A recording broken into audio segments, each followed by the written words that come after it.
Well, hey, good evening, everybody. Jerry James here with Dubtown Bullies. How y'all doing this evening? Um, waiting on waiting on Joel to come in, and then we'll get this thing rocking. But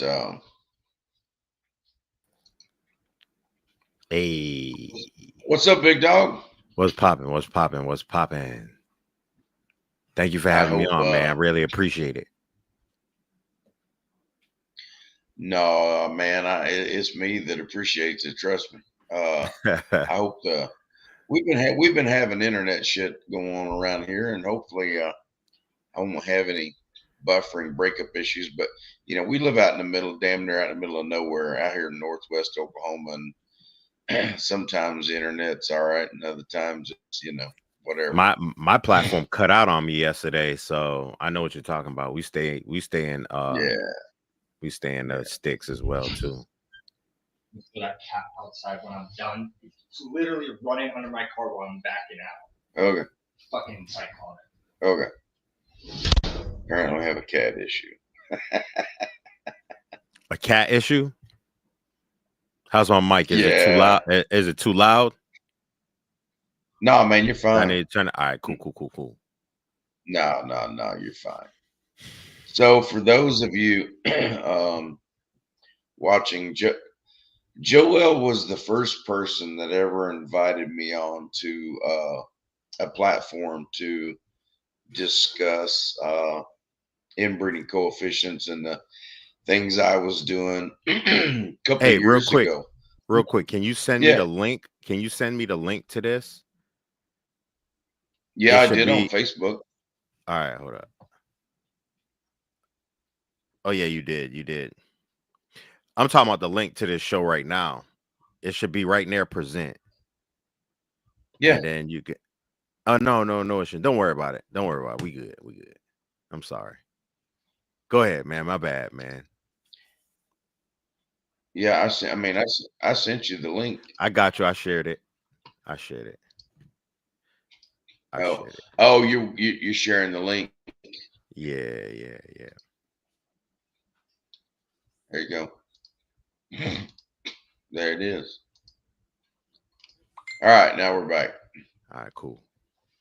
So anyway, uh, Joel was the first person to ever invite me onto a platform, have a discussion about inbreeding coefficients and stuff that I was doing a couple years. And we did a good solid 2 hours on his platform, and we went into things in detail and things like that, and really in a lot of ways that I think that really kind of helped kick things off.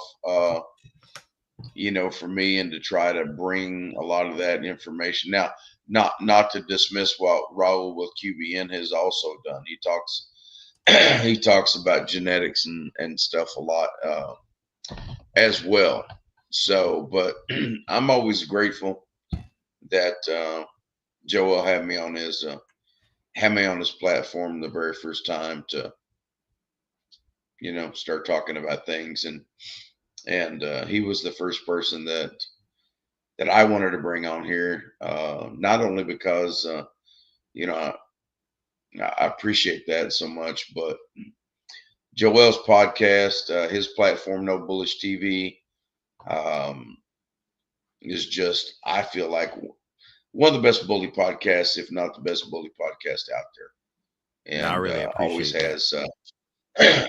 always has great content, great guests, open platforms, gives everybody an opportunity to chime in, air their viewpoint, good, bad, or indifferent.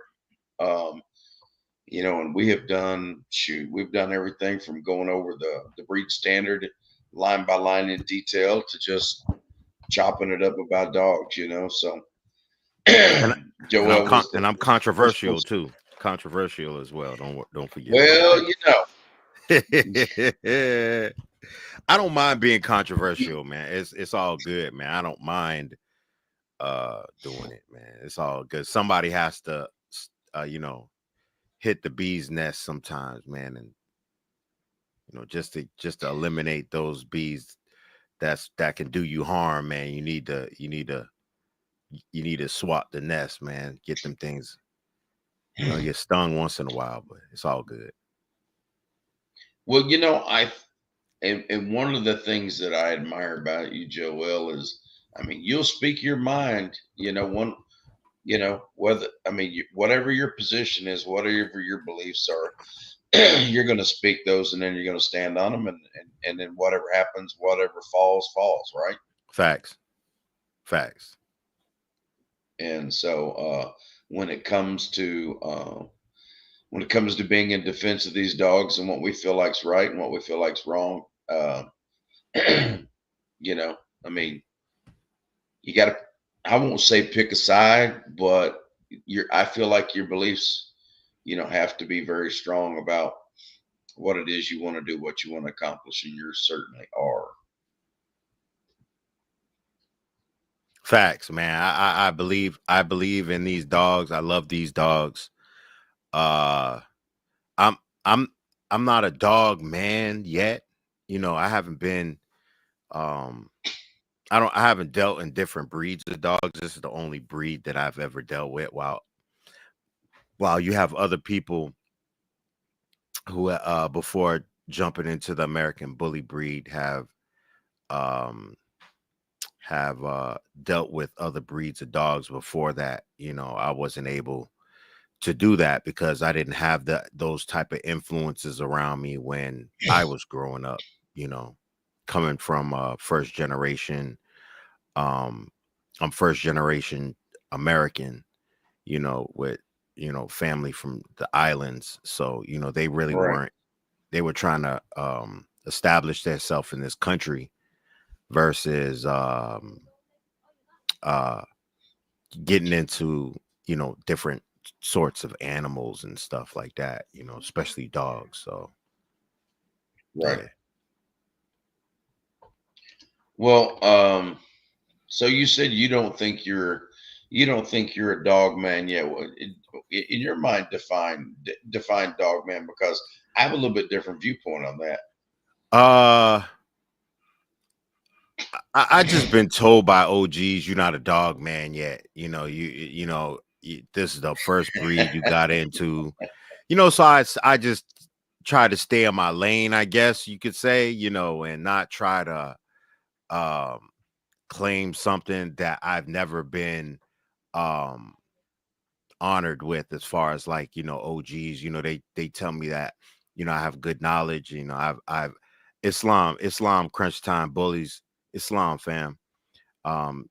So I've been told that I have you know oh I have knowledge, and I've done a lot in the bully community, as far as, showing and stuff like that. I didn't come up as a breeder.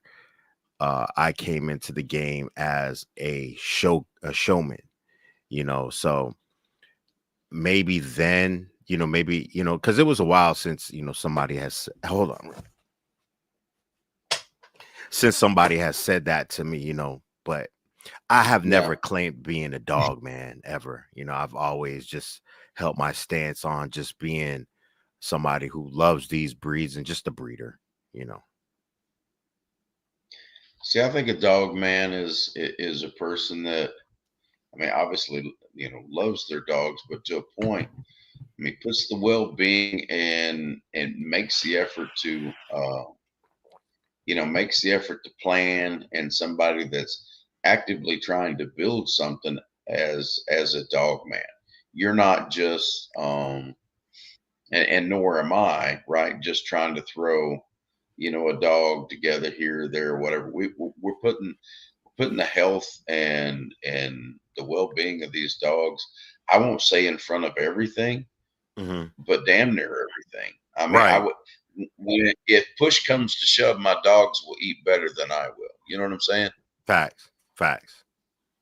I also believe in the same thing. I believe, if I had to go out and hunt, I would do that for my dogs, and I'm not a hunter, but I would go out and do the best I Right. can, do the best I can, and whatever meat I came back with, they'd definitely have have most of it, that's just the person I am, there's the heart, the liver, the lungs, different things that, I definitely would feed to my dogs. If I had to do the hunting and stuff, and I might start doing that soon, just to, just, you know, to put extra meat on the table for my dogs. I'm Like thinking about doing deer rabbits. hunting. Nah, well, hunting You rabbits, froze up. maybe. A little buffering. You got me. Am I good? Am I good? Hey, Freezing up on me, brother. I am. Hold up. Let me go. Let me come back in. Of course, it might be me. Nah, I'm. Am I freezing up on y'all in the chat? Let me know if it's me. Yeah, you're free. Yeah, you're freezing up on me. Yeah, you're freezing up on me. Kick me out and let me come back in. Let me see if my internet. There you are. You're fine now. All right, cool. Let me turn my internet off on my phone. All right. Am I good? You good? Yeah, I'm good on this end. You're good. Your audio's okay, but your video's kind of frozen. There you are. All right, cool. Now he's back. You All back? right, y'all. Yeah. No. Yeah, there you are. Now you All good. right. All right, cool. Right. My internet's kind of. So why don't you take me through a little bit, Joel? Just really, I mean, how you got started with bullies. I'm really interested in hearing your story and how you kind of climbed through up to where you're at right now. So, I have a friend named Chief in Rhode Island, and he has this dog named Pretty Girl, and Pretty Girl was like is like a legend in Rhode Island. She was, a Dax granddaughter, that was a big thing, Dax and everything. So she was a Dax granddaughter. Um, and I always said, listen, man, when I'm in a position, I want one of her children. But he ended up selling Yeah. her. But he hit me up one day and was like, yo, man, I there's some puppies that Pretty Girl had. Did you want one? I can give you one for $800. I was like, hell yeah, I want one. So I got me and my wife, my daughter, we went to go look at the dogs, and he showed me the male that he wanted me to have. And I this is my first dog ever. I never, seen little puppies like this ever. This is the first time I ever seen, you know, a puppy that was like 3 weeks old, 4 weeks old. I've never seen it before. So I was like, damn, that's a cute puppy, you know what I'm saying? It's cute.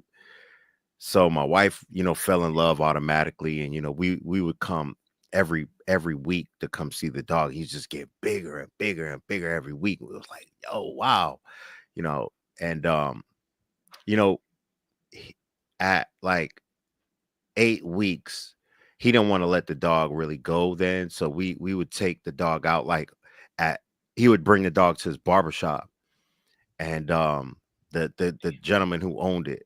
Am I jumping out? Am I good?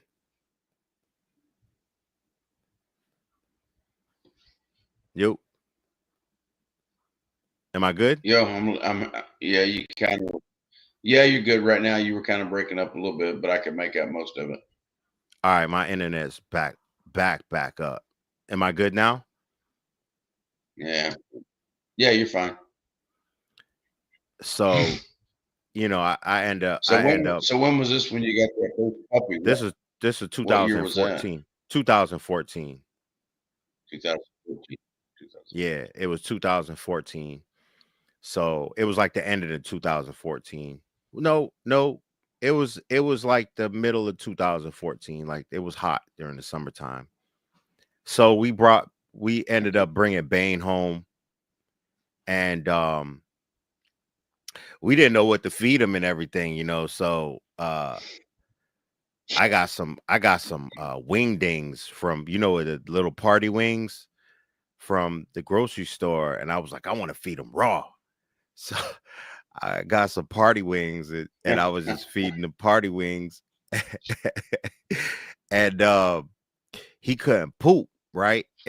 Like at first he was pooping but he couldn't poop. Like he was like had uh what is it called? I'm lost right now. He was Constipated. constipated. Sorry, he was constipated. So my wife started looking on the phone, and she was like, "Pumpkin, let's get him some pumpkin." And then, I said, "Oh, how'd you find that out?" She was like, "It says it right here. It regulates the digestive system."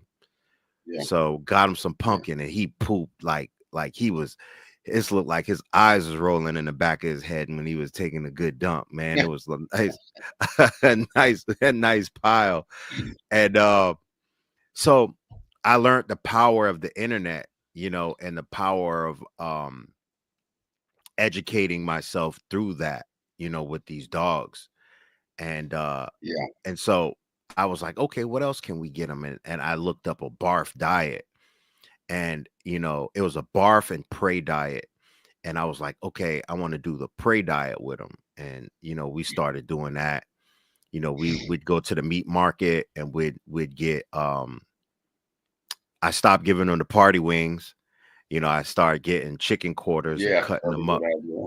Yeah, yeah, yeah. So I started getting chicken quarters and cutting them up, and I started getting the beef liver, beef heart, and I noticed that this wasn't balanced enough. I eliminated the beef heart, beef liver, and got them chicken hearts and chicken liver, and noticed that was doing like way better because it fell along with what I was feeding them. I wasn't feeding them beef. I was Yeah. actually feeding them chicken. So, kind of it went together. So it's like wearing Jordans and Jordan shoes, a Jordan uh shirt, or Jordan shorts, but wearing an Adidas shirt. You know what I'm saying? So we didn't want to do that. We wanted to match everything up. So we just started feeding them chicken, everything. Right. Um, so at that time, he was like maybe like I hit Tone up. He was probably like, I would say 4 months. And I was like, Tone, I got this Dax great grandson. He was like, man, everybody says Dax this, Dax that, and he was like, where's his pedigree? I, I said, what's that? I said, what's a pedigree? I didn't understand what a pedigree was. And he was like, his papers, you don't have his papers? I was like, what papers? Like, what papers you talking about? You know what I'm saying? And they I asked the breeder for the papers. Uh he gave me some excuse about how he couldn't get the papers because of Chief. And I ended up, getting him single registered, you know, through the Oh, ABKC. okay. Okay. Um, I Okay. learned about that because Tone kind of privied me to I could do that. If they don't want to give me the papers, just single Yeah. register 'em. I was like, I bet, I single registered him. Um, his mother had papers, but his father didn't have papers. That's what it Okay. was. Okay. So That's what it I was. had to do a single registration. Um, so Tone at the time was with Black Label, and he was showing through under Black Label. And I was like, damn, what I'm saying? Wow, that's dope. That you're showing dogs, he sent me pictures, what he was doing. And I was like, wow, damn, man, I wonder if I can do something like that. So I already, before all of this, I guess I was equipped because I was watching Caesar Milan's show faithfully. Hmm. Me and my wife would faithfully watch. I can't remember what his show was called, but um, we watched it and we loved it. And I started to understand. I understood dog psychology at, you know, on a lower level. Uh, I wouldn't say on a high Right. level because I never dealt with dogs. Dog whisperer, there it is, the dog whisperer. Thank you so much, Eric. Um, so I watched the dog whisperer, and I think that What's that up, geared Eric? me. I think that geared me to become, a person that could handle a dog, and well equipped to understand psychology of a dog. So I definitely thank Caesar Milan and his show Dog Whisperers, because without that I probably really really would have been lost. Um but then, you know, I showed Tone the picture. He was like, "Nah, that dog's not it, bro. That dog's not it." And I was like, "What you talking about?" I got mad. I got upset. I got upset because I love this dog. This is Bane. This is Bane hates Batman. This is my dude. I'm gonna show him. Watch. I'm gonna show him and prove everybody wrong that he's the one. But he wasn't the one. Definitely wasn't the one, Right. man. He was more of a old school American bully, like a old school American bully. But um I end up meeting I ended up meeting a friend named Justin through the dogs. He worked at that same barbershop, and he was a breeder as well. And he had anchor made bullies. And I was like, okay, he was like, I have a litter.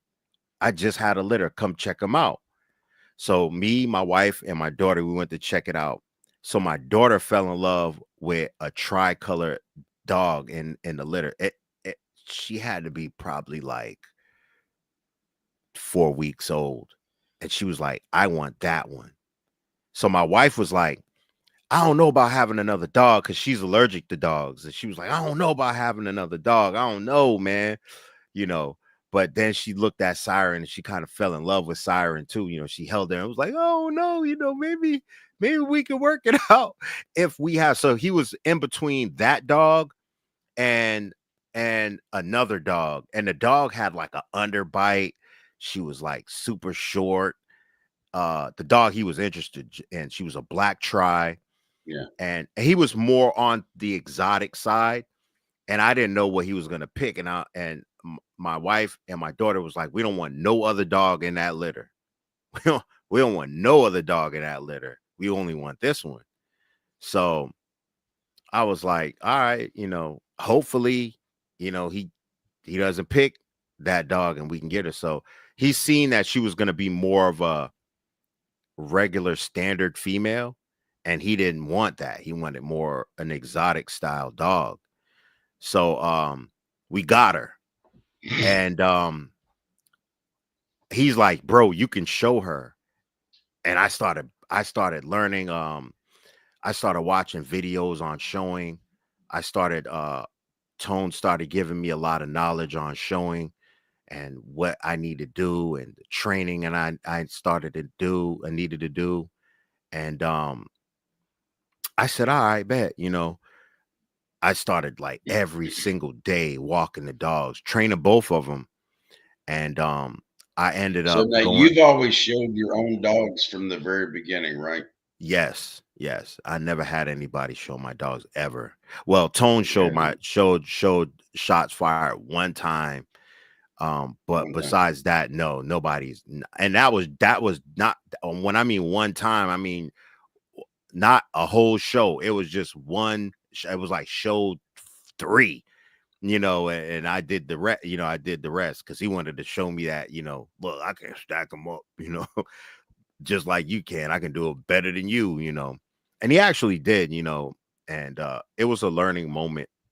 This is with shots fired though, when I had shots fired later down the line. But um Yeah. Yeah. Right. uh so Siren. we ended up hitting the ground running. Our first show, we had 2 first place, a second, and a third place. My first time ever showing. But Bane didn't place at all. Like, didn't place at all. At all. I'm talking about nothing. And I would ask the judge, Tone would told me, he was like, listen, ask the judge after every show, after every time you show, ask the judge what you need to do better. Ask the judge what you need to do better. And, take that, and that will give you more experience as you go along. So I would ask the judge, I was like, what do I need to do with my boy right here? And they were like, not show him he's a pet. And I was like, okay, Not showing that. yeah, I mean, the judges were actually giving me their honest opinion. Like, he's a pet dog, he's not the type of Yeah, dog that belongs yeah. in the ring. I know Save you your probably money. love him. Yeah, I know you probably love him and everything, but he's not a show dog. So that was the last time I ever showed Bane, was that show in Bel Yeah. Air, Maryland. And it was a learning experience. We ended up champing Siren out within like 4 shows. And you know, we had to sit her out for a little while. I didn't know what else I was gonna do. I didn't have no other dogs. She couldn't go. I didn't understand. Females can only go so far, unless she's an exceptional female, and that because the males Yeah. just dominated at that time. This was like 2015. Right. And it just, males just dominated everything, and I just didn't know where I was gonna go. And yeah, so yeah, that was basically it with Siren. We got maybe a couple of champion wins with her, but that's about it. Yeah. What's going on, Rico? Rican I'll tell bullies. you what was so impressive that people that may not understand is coming from where you did and never having even owned a dog before, and Mm-hmm. bullies being your first breed, right? Mm-hmm. Mm-hmm. And nobody has ever handled your dogs for you from the jump, from the very beginning. And Mm-hmm. that's, you watched, you learned, you listened, you went out there, you took your bumps and your bruises, and you showed your dog. And I think that's, and look, I get there are some people that just don't feel comfortable out there. But if you can, I think that, and I did this. I put my first dog, Maggie. I put her with, I mean, he's judged now, but Ashton Johnson, you may know Ashton, but Mm-hmm. he's got a Waffle House son also.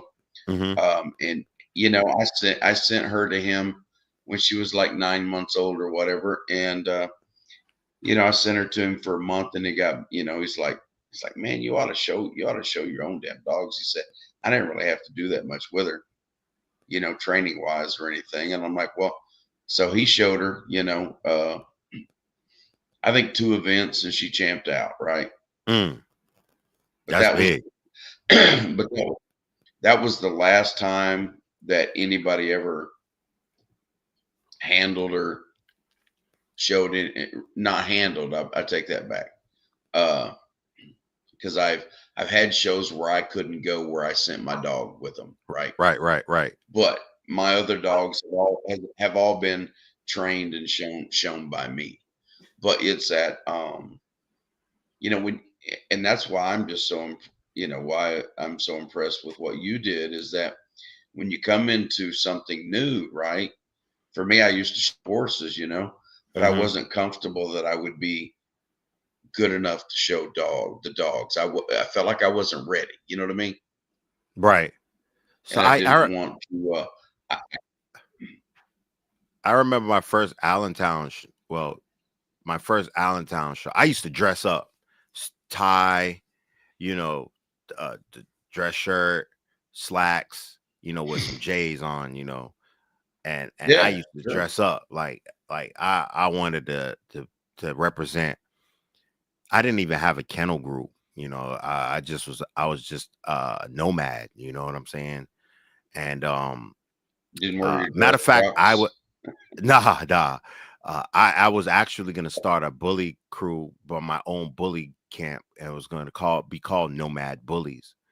Um, but I was presented with the opportunity to get Duval bullies off the ground, and I actually jumped on it, and So it that's was when is that when uh, shit, no, I can't think of his name. That's when he left Black Label, and then he started not yet, Tone started Black Duval nah, Bullies, or somebody else did. I mean, he was all right. Black Label is a group of handlers, exceptional Yeah, no, handlers I know who Black Label was, but that had their own um bully camps. So they oh had their yeah, yeah, bully camps already, but they just joined correct. forces with each other, So Tone and Pre Yeah, yeah, already had yeah. Duval bullies, but they it was basically Black Label. They didn't even mention Duval bullies. Duval bullies was like, Okay, you know so they offered Tone offered me to get Duval bullies off the ground, so I jumped on it. Um and this is when I only had Siren, and uh it was me by myself, Nick, Angry Ink, and Jerome Toolin. yeah, They were part of another bully camp. I can't remember the bully camp that they were part of, but I know Jerome, it had something to do with the military. I can't remember what it was called. But Nick was part of DBR. He was part of DBR, and and we all went to shows together. We all traveled together. We hung out together. We trained together. We actually Nick learned about raw feeding through me, and we just started. I knew Nick before dogs because Nick was a DJ, and me and Nick got cool through that, through DJing, and it just was first I we finally got to meet him at Nationals. right, good guy, really good guy. So I couldn't stand Nick at first, man. Nick got on my nerves because he always used to talk about uh large. I think it was Large Marge. I think he had a dog named Yeah, Large Marge, and I had Siren and Temptress. So we were like competing against each other with our female dogs. And I kind of was a silent person when I am silent when it comes to, oh, I'm gonna take my dog and I'm gonna run it. I'm gonna take it to the show and I'm gonna take all the ribbons. I never did that. I was a type of person. I always been this person, even when I boxed, even when I did MMA or played football. I knew I could beat a person, but I wouldn't openly just say I'm gonna beat you. I'm just like, I hope I have a good rounds, few rounds that I have with you. I just was a humble person when it came to yelling at the top of my chest about winning and dominating somebody like that. But I took note of Large Marge, and Nick was like, "Yeah, we gonna go to this show in Allentown and we gonna take all the competition." And I was like, "Yeah." I said, "I'm going to Allentown too." He was like, "Yeah, come bring it. I'm gonna dust you up." And I was like, "What?" I was like, "Okay." I said, "All right, all right." So that was the beginning of the competition, and I started to learn about competition and stuff like that, with these dogs. And I was like, "Damn, is that serious?" I watch, and I ended up sweeping at Allentown with um Siren the Temptress. I ended up taking all of the female classes. I got all best females in all 4 shows. Um and Nick came back to me. It was like, "Yo, what am I doing wrong?" So he was asking me questions. Like, what should I do? like, because you're taking all of this stuff, and we represent Rhode Island at the same time. But we weren't traveling with each other then. We were separate then, but he started asking me questions, and I started giving him the knowledge that I got, and I was like, all right, let's all get up, you know, when we're back in Rhode Island, let's all get up. So we started getting up, and we just created a bond through, these dogs. We got up together at parks, me, Nick, Jerome, and a few other people, and it just, I don't know, it just grew from there, man. And we just started. Nick was like, man, we could save money if we just get a renter and just drive together. So we just started doing that, and the bond just grew with all of us, and that's basically I started becoming Yeah. I became Duval Bullies, and uh Nick and Jerome ended up jumping on Duval Bullies, because their kennel group wasn't even going to shows. So they was like, we might as well just, be Duval Bullies with you. And basically we all, represented Duval Bullies. We got shirts made, and we all cheered for each other, and we just was about that life. And then we met, then that's when we started Tone had Waffle House, and Waffle was a young dog, and you know, we just took note to what he was doing, and we, he was like the superstar that we looked up We're to, because still having some audio internet issues there, Joel. let me see.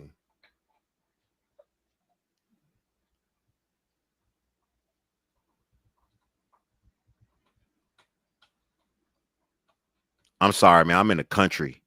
You seem to be. Oh, hey, I know you're okay right now.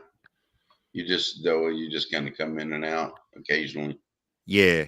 So we all got up, we became Duval Bullies, and we just started representing. It just was a beautiful thing, uh creating relationships of So brotherhood with a dog. you guys were Duval bullies.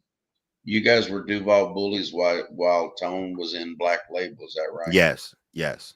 Yeah. Him and Pre. Him Pre Okay. and him Pre and and oh man, my brain right now. Marco Garcia. We Oh, can't forget Black Marco.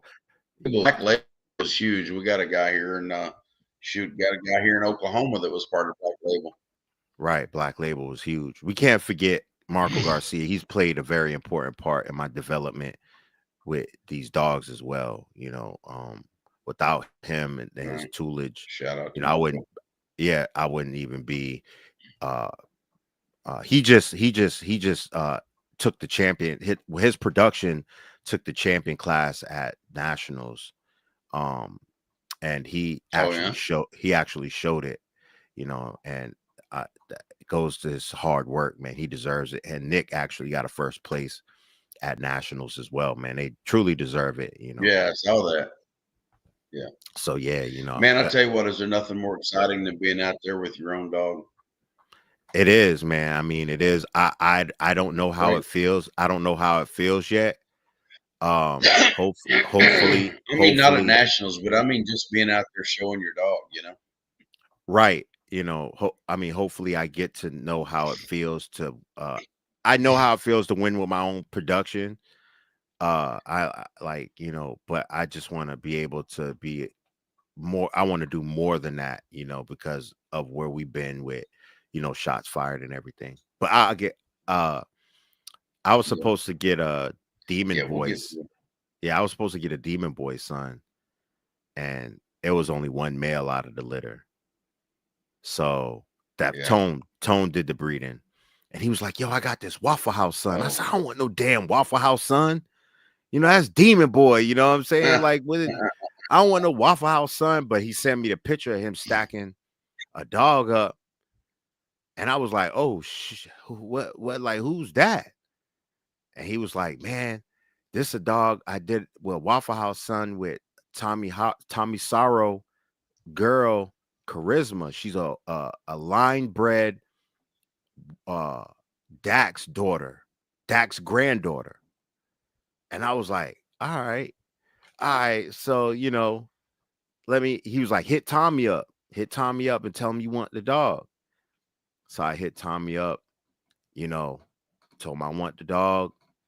He asked me what I was gonna do with the dog. I screenshotted this and I shared it like maybe like 5, 6 years ago. I screenshot our conversation, right? And I said, I'm going to champ this dog out.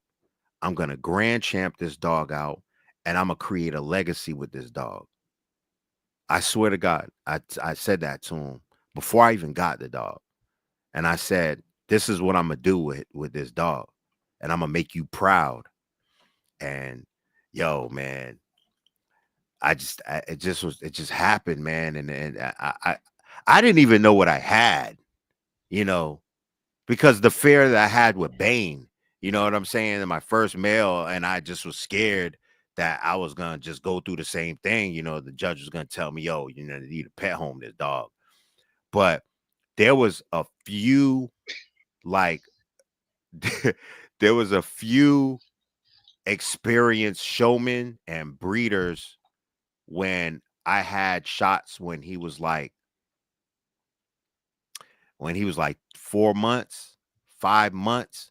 They were telling me, I was walking out of ring and they was like, yo, he is going to be a bull. And I was like, for real?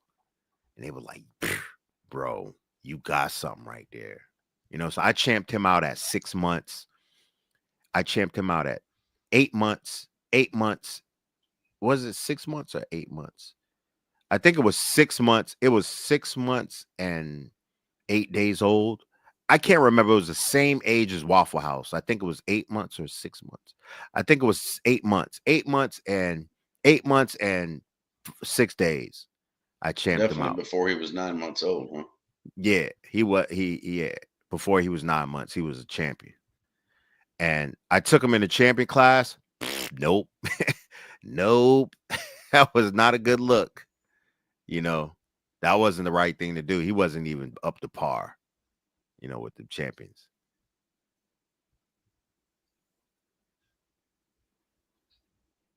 Am I good? Am I good? Can y'all hear me? Yeah, you're back now. All right. Yeah. Yeah, I couldn't even take him in the champion class because he wasn't up to par, So I just waited a while, and then we went to a New York show, and we took the whole New York show. What's this place in New York? You remember that place in New York, Tony? I can't remember the place with um Coop used to have the show, but I can't remember. It was by Canada. It was near Canada. And that's the first time I went to those waterfalls in Canada, Niagara Falls. And we Niagara went Falls, there. yeah. Yeah, we went there. It was like maybe like an hour and a half away from Niagara Falls. And but I didn't go the first time to Niagara Falls, but we was on that was a business trip. We was on there, and Anthony Gonzalez had a dog, and Anthony was tearing it up with this dog, but we just end up he couldn't get around us after this. That shots was maybe like 13 months, and he got his grand champion title at 13 months. And Wow. and Yeah. and we just started it from there, man. We just after 13 months, man, we just I ended up having another Waffle House daughter. Harley Quinn loves Joker. I ended up grabbing her. Um, I was gonna breed I, did, Bane to I didn't know you had a Waffle House daughter. yeah. She had passed um Oh, okay. like 2 years ago. Um, but she was like 6 years old, 6, 7 years old. Um, and she had caught a panic attack basically because um a friend of mine had I had left her in Rhode Island, and his air conditioner went out, and he had people coming in and out fixing his air conditioner, and Yeah. she was just barking at him and just like she overexerted herself with in the heat, and she just ended up dying. They came home and she was dead. And that was a tough time for me. Now I questioned if I should have brought her with me here, to Virginia, and but we didn't. We left her there because they was in love with her, and you know Yeah.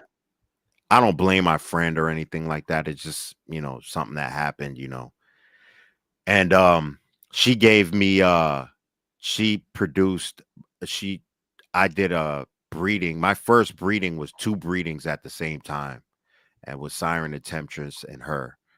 And I produced Lady Majesty with Siren the Temptress with shots, and shots fired. We produced Gorilla Zoe with shots and Harley Quinn. But the whole litter, I was thinking about keeping the whole litter. My wife was like, "Hell no, we ain't doing that." You know what I'm saying?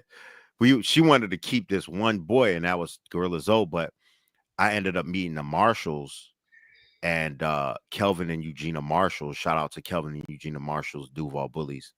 Um, uh, they were just getting into the game, and they had a female, and the female wasn't all of that. Um, but you know, I sold them Gorilla Zoe for a Godfather deal, like it was like $2,500. You know what I'm saying? Yeah. Right. And this was my first pick male. Like, if anybody knows seen Gorilla Zoe, like Gorilla Zoe was a beast, and Yeah.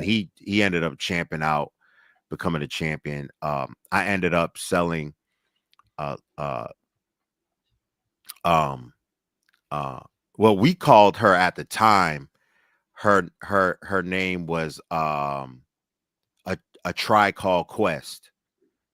I was big off but playing off names, and we took the name from a tribe called Quest, a rap group, and Hmm.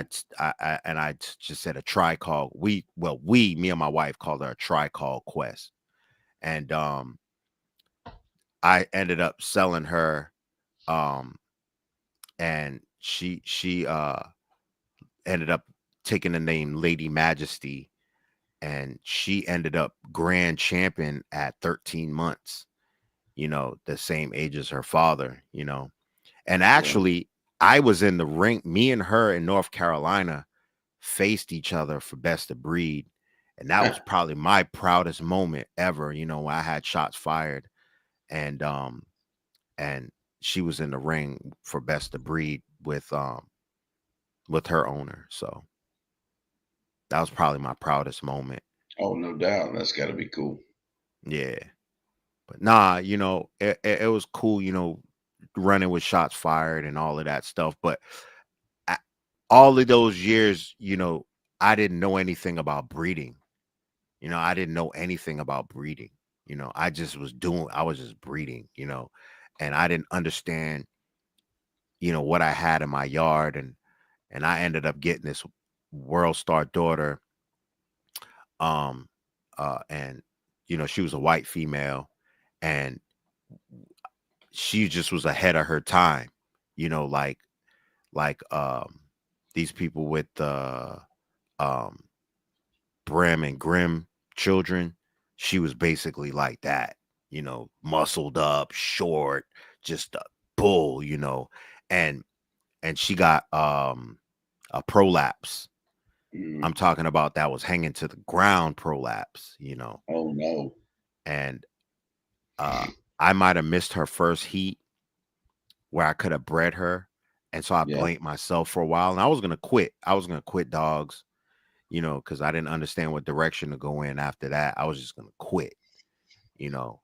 And me and my wife talked, and we were like, we can try to go around it. So everything I did geared around World Star, and to try to get charisma, because that was a waffle. That was I don't know if you know who Kodak Black is, but Yeah. that was her littermate. That was her littermate brother. Yeah. Good looking dog. Yeah, that was her littermate brother, and I ended up having her, but we wanted to build around charisma, uh, the mother of Shots Fired, and um um Kodak Black. We wanted to build around her, so we just figured it out, and I'm here where I'm here right now with what I got right now. But we had to do hard work. We had to start with basically dogs that were subpar. I never had a female besides her that was like extravagant, Yeah. that was grand champion proof dog. She was the only one. Everything else was not no champion, really wasn't show dogs. How do you say brood stock females? That's all I Yeah. had. That's all I Yeah. had. Yeah. I never had, dogs that were exceptional and could get title and stuff like that. So, Well, and this is where I get back to calling you a dog man. So you've been at this 10 years, hmm right? hmm Faced lots of adversity, hmm and your love and your growth for the breed still only grows, year by year, hmm and I mean, a lot of people, they go through a loss or something like that, and they just quit, right? yeah, it was hard, man. And um, and losing dogs is the most gut wrenching. It's hard, and the guilt that comes with it, and and everything, and yeah, it makes you want to quit, you know. Yeah, I But definitely I wanted to quit. um, you got to just if you're really committed to the dogs and what you want to do and everything, you just keep moving forward, and that's what you've done. Yeah. We created some bulls. I'm not gonna lie to you. We created some dogs where, um, matter of fact, let me see. Let me see if I can pull this up for you. Oh, so okay, yeah, Eric, we can answer that later. All right, so this was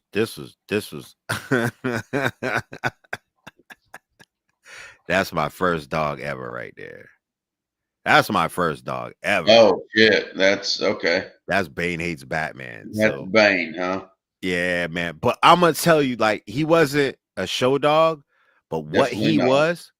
what he was, is he was a teacher. Like, Yeah, he taught all of the dogs how to fight. Like, nobody would come in my house and play around with at all with this dog in there. He was just like he was like a he was a good pet dog for us, but he was a guard dog as well. Like, he was a he knew a friend of mine named Fatal, right? yeah. My friend, like my brother. He knew this dog ever since he was 8 weeks. When we brought him home, he knew this dog, like, and raised all the way. I remember he was petting him one day, and I had went upstairs for something, and he was like, "Yo, yo!" He was yelling my name. So I run downstairs, and I Bane had his head on his lap, like where private parts, and he was going like growling at him. And I was like, "Come here, boy, come here." And he looked at me and ran over to me. And I was like, I'm like, "What the hell's going on?" He was like, "Man, I went to grab." That's when I was smoking weed. He's like, "I went to grab the blunt. I went to grab the blunt that you put down. I went to grab it. And when I started smoking it, he came over there and he came over here. He was wagging his tail, and then his tail stopped, and then he started growling, and he was like, and Fatal had Rottweiler. You know, he was a very intelligent person with dogs, but he was like, I was not touching that dog. I was not touching him, but where he was at, I wasn't touching him. You know, so yeah, man. That's a cool story though. You know when, and that's what we all start someplace. I mean, I started with a pet dog. One that definitely wasn't a show dog, Right, but one that made me definitely fall in love with the breed. right. Harley Quinn Loves Joker was a wheelbarrow. Like, you know, she had a super high rare, you Oh, know, like, you know what I'm saying? And she wasn't like one of those dogs that was a actual show dog. You know, matter of fact, I think I got a picture of her right here. You know, that was her right there. You know, she was an actual wheelbarrow. You know, yeah. she wasn't a Got good perfect rear dog. angulation though, but yeah, She had she a little perfect rear wheelbarrow. angulation, perfect rear angulation, man. You know, and yeah, man, and I just I love this breed, man. There's nothing that a person can actually tell me about these dogs as far as like, my love for them and, actually, how I should raise these dogs because I already know like there's nothing you can really tell me too much. And I'm not trying to be, big headed. That was Nubia. That was Nubia, the white dog. And she was probably like she wasn't even a year old in that picture right there. Yeah. Um uh, that was that was that's the female right there. Matter of fact, that's Pup Smoke right there. Okay. Yeah. So she no, Nubia was a year old. Nubia was maybe like 2, 3 years old, 4 years old at the time, maybe five at that time. But yeah, so yeah, that was Pup Smoke right there. Who's on the Um, bottom? I'm not sure who that dog is on the bottom. I think No. that might have been a friend's dog that came Oh, over. But Nubia was a bitch. Like she's a Pup bitch. Like Smoke was winning. yeah, definitely, man. She's a winner. And I just love these dogs, man. Like it's just not. I don't know, man. I got big headed at a point, and my wife had to like chill me out, you know, because I started acting like I knew everything. Well, But when you get a dog like Shots Fired and you have, so much success, right? Early, really. shipping It's semen to Belfast, Germany, all over right. Canada. Like he has children all over Canada. Like he like all over like places like Mexico, New Mexico, California, all over this country. He got children. So yeah, I So kind of you got and the big Lance head. Lee have similar stories in a lot of ways because he got, I mean, grand champion John Wayne, another Waffle House son, right, was basically his first bully. Mm, Um, I love John Wayne, and man. yeah, yeah. I mean, they're both Shots Fired, John Wayne, both great dogs, grand champs. Hmm. You and now Lance went that whole through that whole thing, kind of like you. Now I didn't know Lance then, so I can't tell you. I can't tell you how he was, how he acted, But Right. but after the fact, now it's kind of like where John Wayne is kind of where Shots is, right? They're kind of retired, right, from showing and Hmm. stuff like that, and it's kind of like now it's like we've had so much success that I don't want to bring out a dog that ain't as good or better than that dog. Man, I can't even. I But when can't you even. start out so early in your career with such a great dog, I mean, there are a lot of people that are, that have these dogs that will, and I hope that I do someday, but that will never have a dog that Uh, good. And it can skew your expectations. right.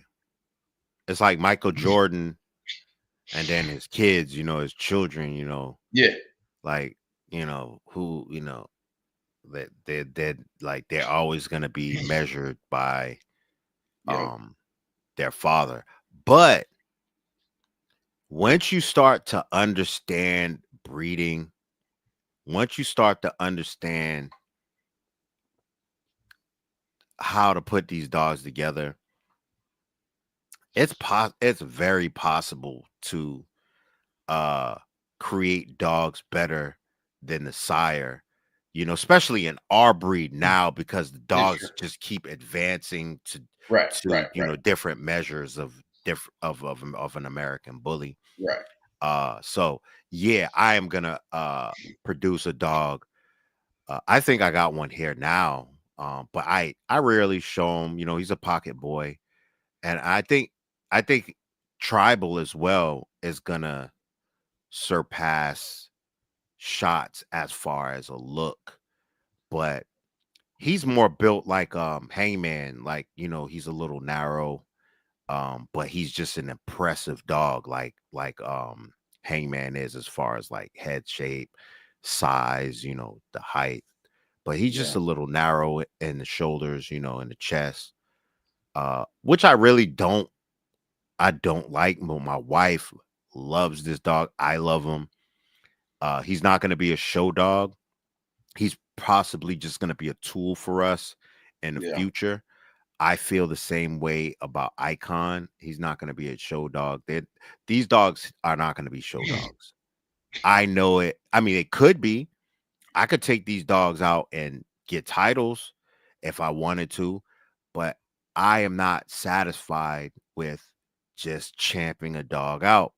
Like, that's not what I want my legacy to be. I've seen plenty of people in this dog game who just took dogs out, and that's all they can do is just champ a dog out and they'll put them up, and that's not. And I used to look at these people and be like, man, why are you even trying to grand champ the dog? Why ain't you trying to run this dog for? But I look at the dog and be like, oh, okay, that's why, because you can't do it. Well, I have a different perspective on that, and I told Lance the same thing because, like I said, you and him, there are a lot of parallels, right? Mm-hmm. As a breeder, right, trying Mm-hmm. to really establish consistent program and things like that. So think about this. Let's say over your lifetime, right? Let's say you bred dogs that you know y- that were good enough where you had 40 champions and 10 grand champions. Okay. Mm-hmm. What happens if you're so particular, Uh-huh. right? Yep.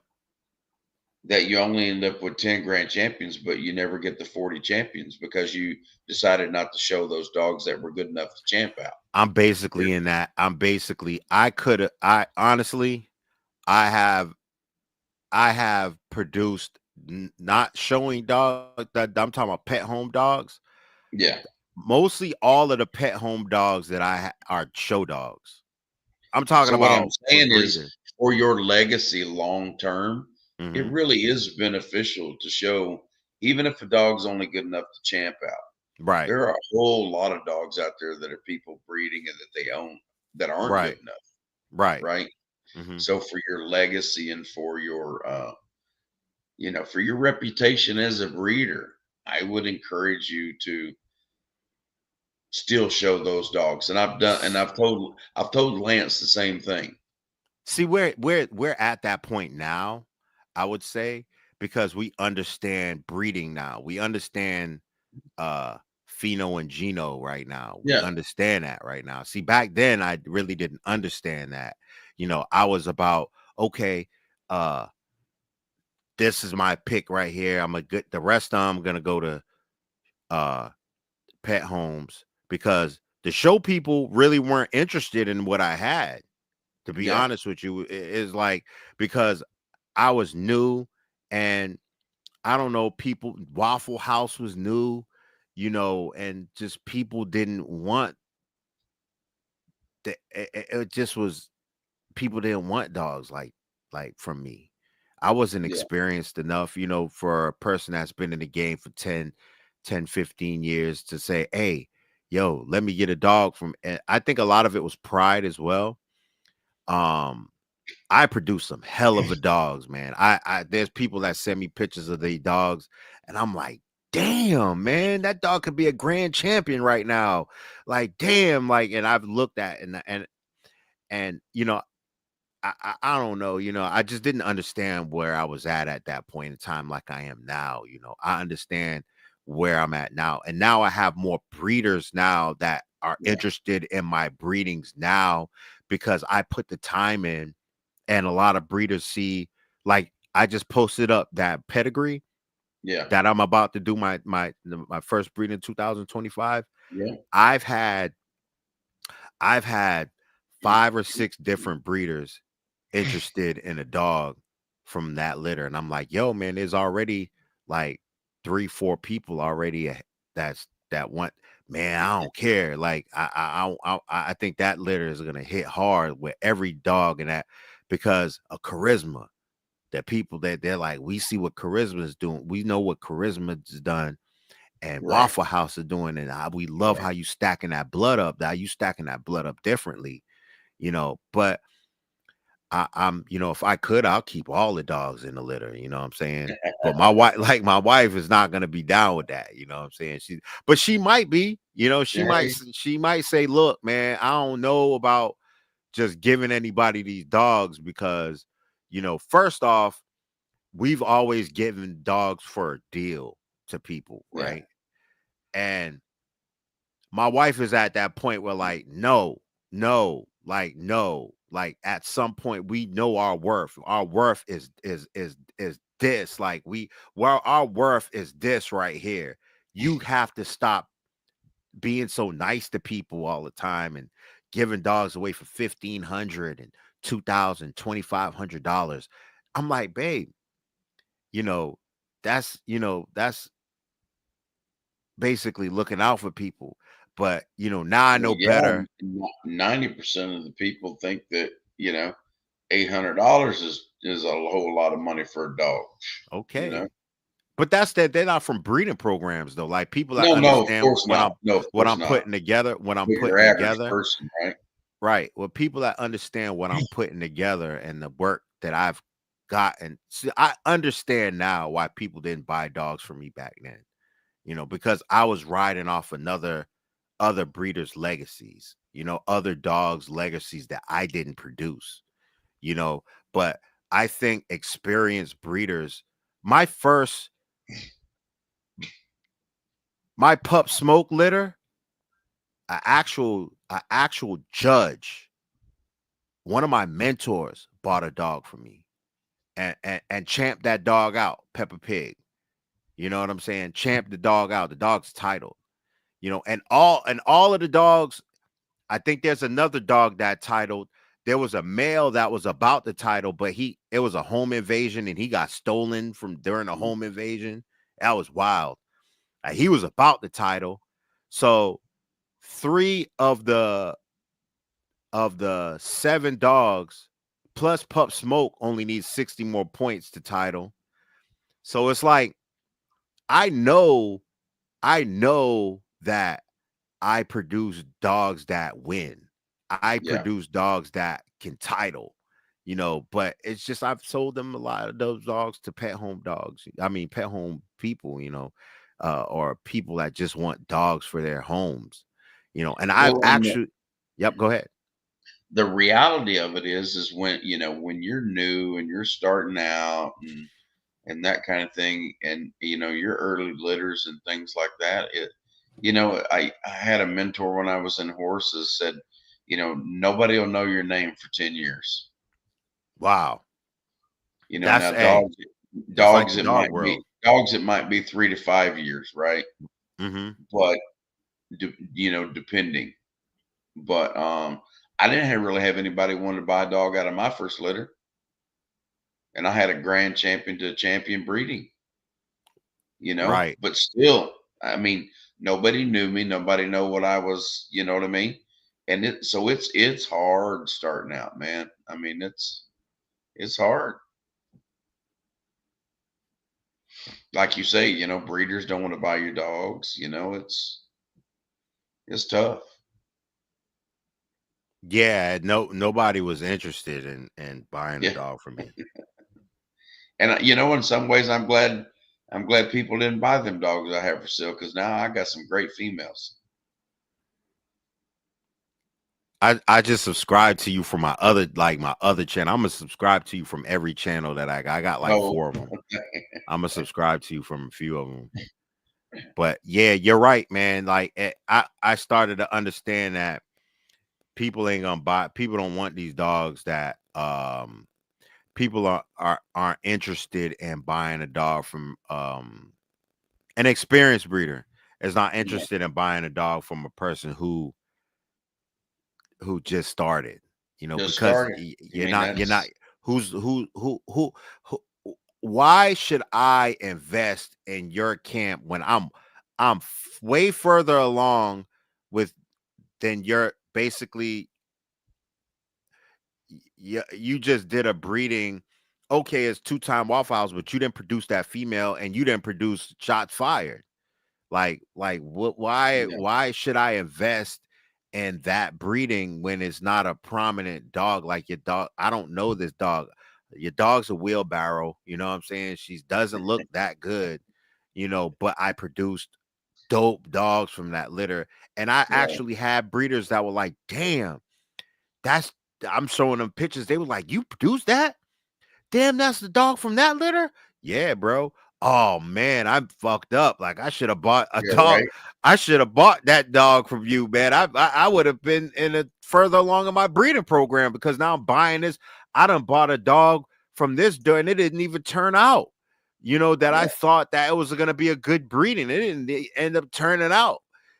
So I'm glad that I sold these dogs to people who actually uh wanted these dogs, and they're changing people's homes, and their children love these dogs. There's people who have sold dogs to their kids are in college and graduated college, and they come home and they want to see that dog. They're expecting to see that dog, and that's just they sleep with the dog in a bed.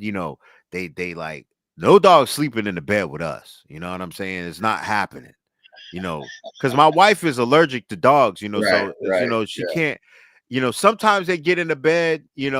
But she's like, we got to change the sheets now. And the blanket. Because she's actually allergic to these dogs. And but she'll be the first to tell you we might end up buying a dog from you because we like the dog.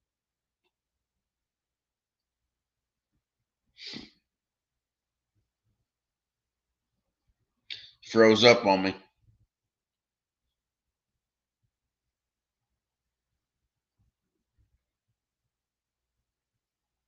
Joel, if you can hear me, go out and come back in.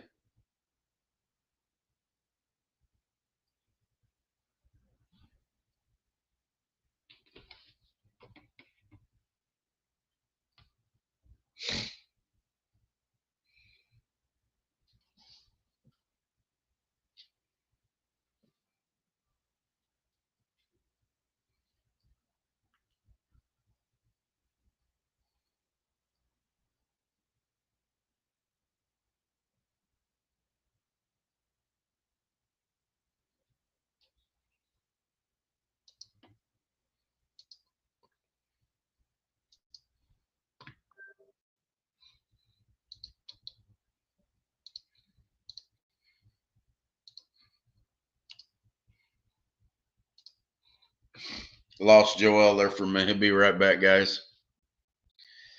I don't know what it is. He usually has pretty good internet, but having some issues tonight. So far, so good on my end. But man, when you live out in the country and you don't have sometimes you just don't have the greatest internet service, but uh, hopefully he'll be right back.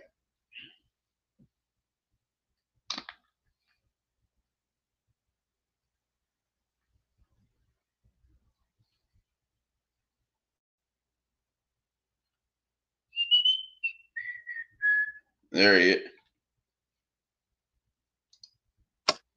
Hey, my Hey, bad, man. Yeah, the internet's janky over here, man. I don't know what's going on with my laptop right now, but that's all right. As long as you're back, as long as you're back, we're good. You don't have your fancy background with you now, but that's all right. I'm gonna have to order a new router. hello. Yeah, can you hear me? Yep, I can hear you now. Yeah, Okay. All right. yeah. We have to update our router that we have, man. We're in the country, so we had to get T-Mobile internet, man. So we had to update. We got an old router that we've had for like 3 years, so we're about to get a new router this Yeah. week. So yeah, I'm sorry about that, y'all. Oh, no worries. I let everybody when you left, I let everybody know what was going on. It's Yeah, I'm using my cell phone now, so it's oh, all all good. right. Well, hopefully it's charged up.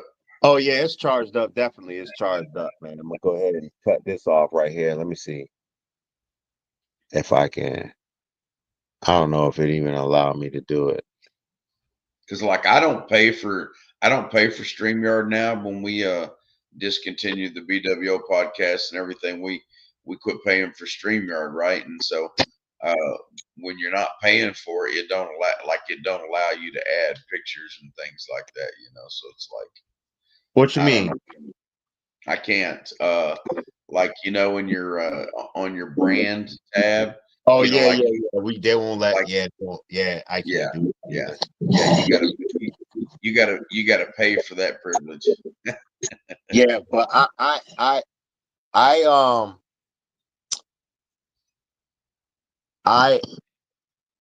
the reason why I started the podcasting thing is because I'm gonna be honest with you. There wasn't nobody doing lives on Facebook um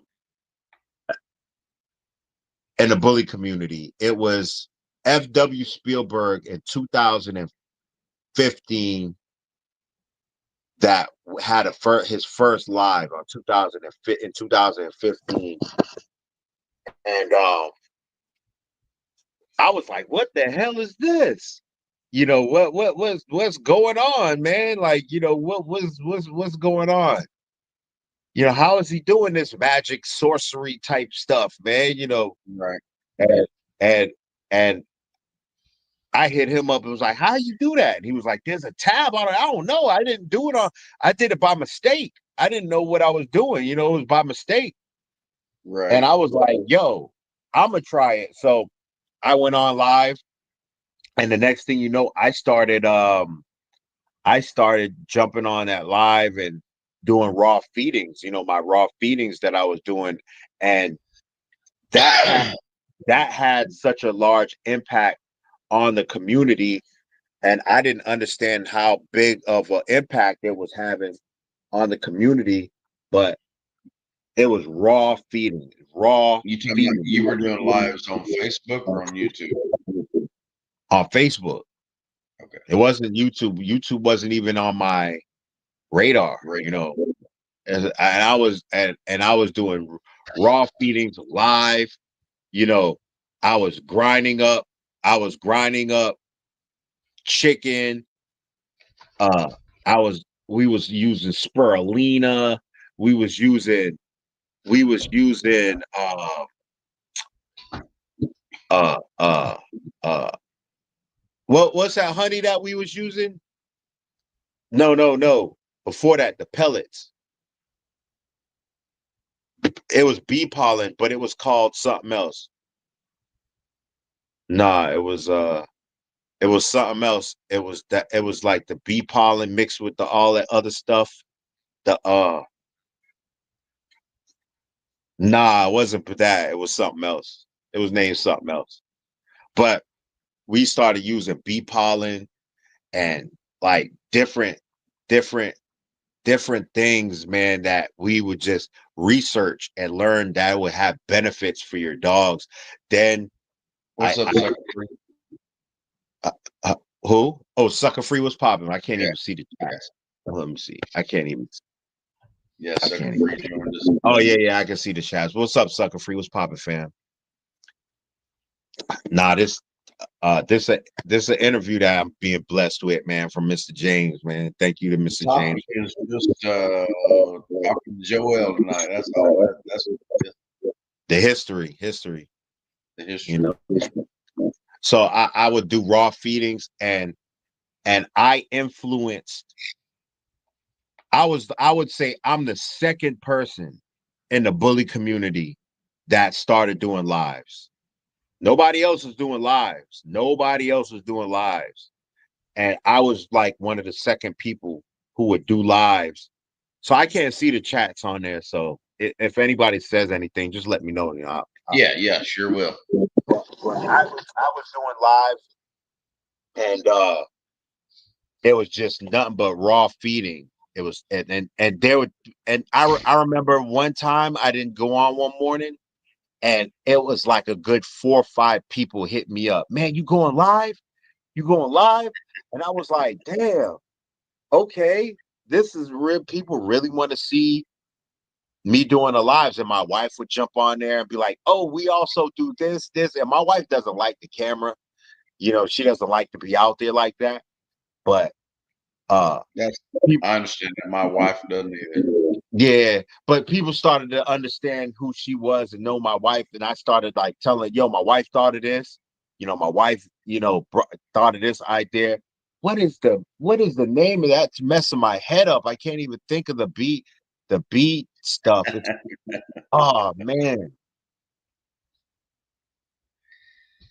No, oh, royal jelly. Royal Oh, jelly. It's royal jelly. Like we use royal jelly. I'm gonna start back using that too. But royal jelly is probably the creme de la creme of honey. Instead of just dropping honey in your dog's meal, get royal jelly. They have the royal jelly pellets too. Royal jelly is oh man, I'm talking really? about your dog to a whole nother level. Dude, look up the benefits of royal jelly, because royal jelly is more than honey, because that's what the uh the queen bee would only eat.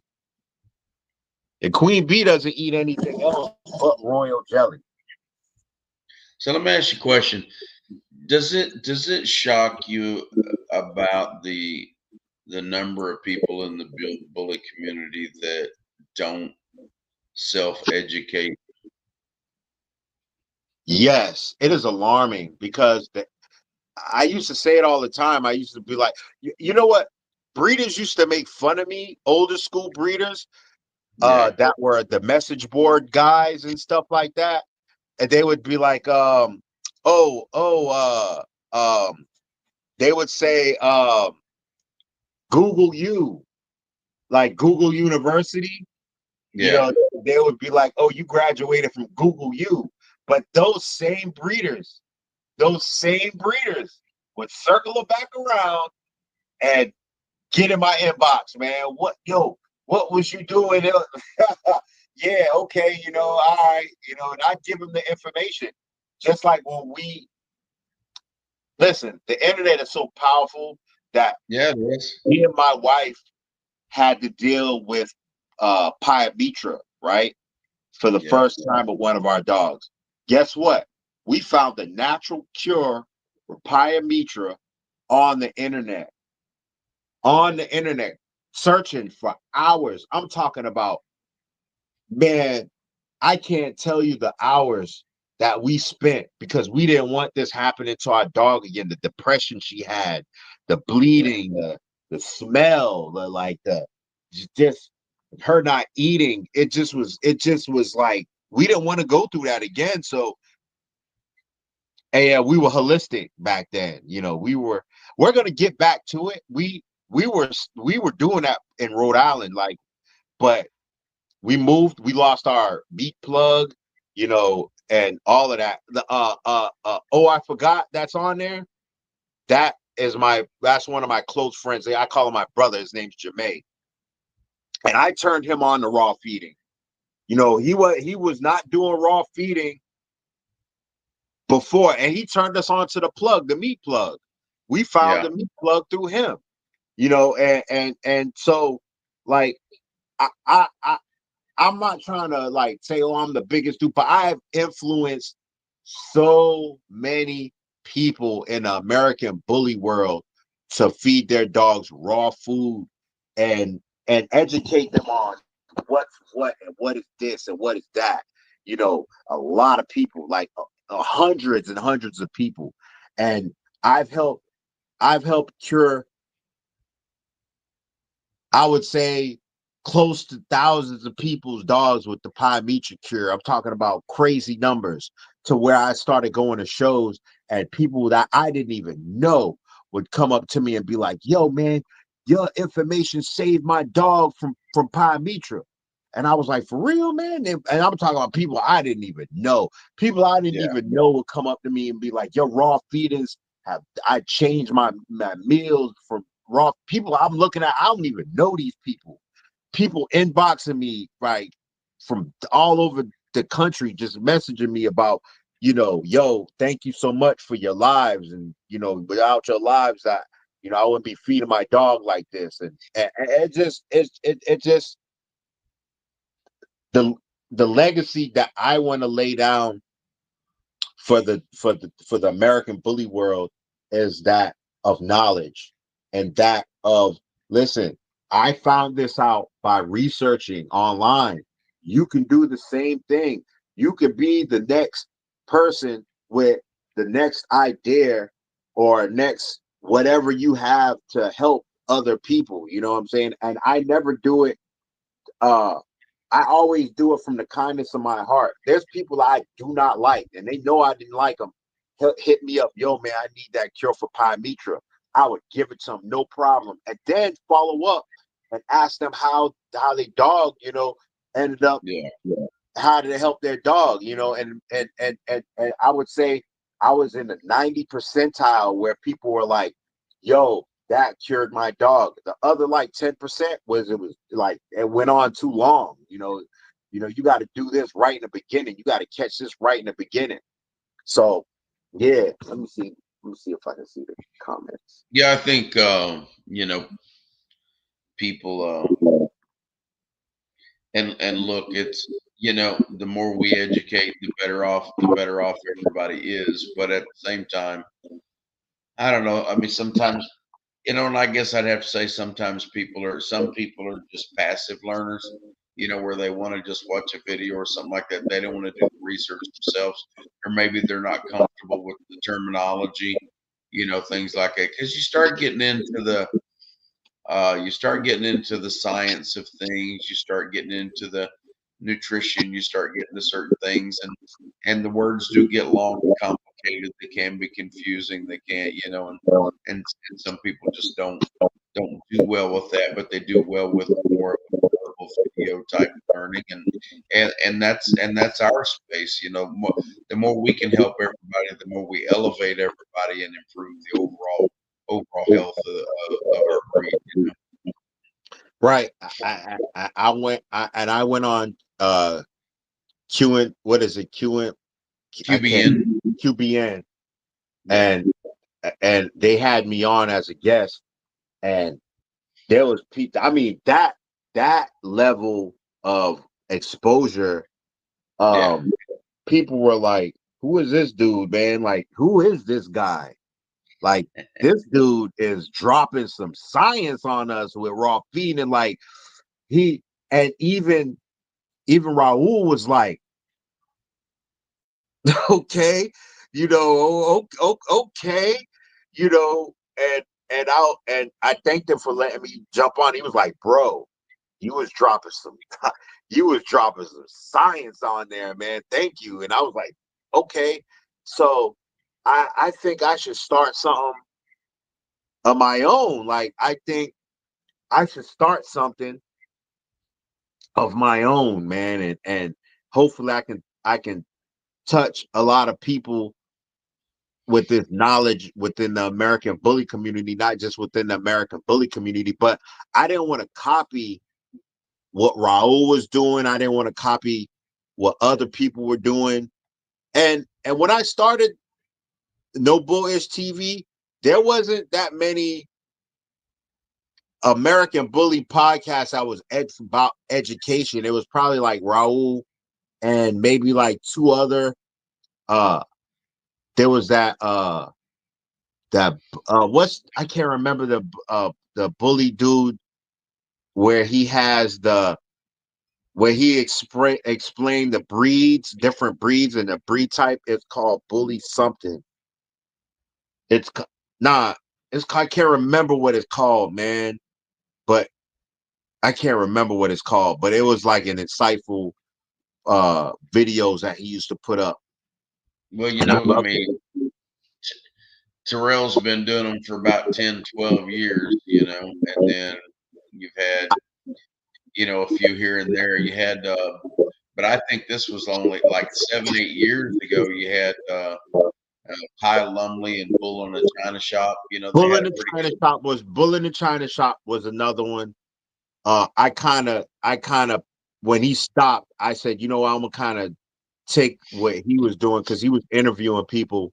So I started interviewing successful OGs of Yeah, the game so they could actually, instead of people going on Google trying to find out information like I did, I wanted to be accessible for them. I wanted to be an archive of videos that people can, like you said, there's some people that just learn off of videos. They can't do the reading and all of that scientifical mumbo jumbo. I love that type of stuff. Like I learned about the pulsar star, the frozen star, and all of this crazy stuff, and reading about how they're gonna build a dome around Mars and create water around. Like I love that type of stuff. You know what I'm saying?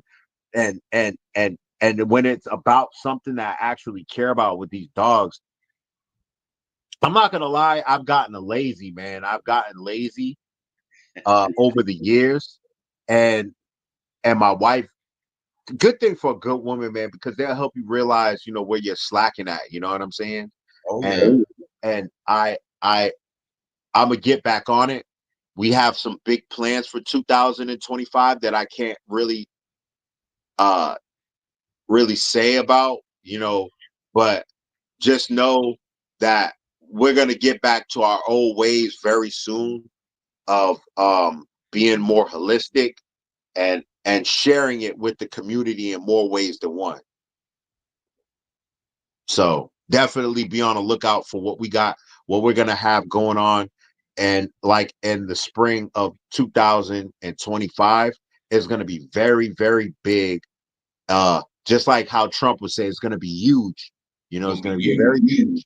You know what I'm saying? So we want to my wife probably looking at me right now and it's like, you better not say nothing.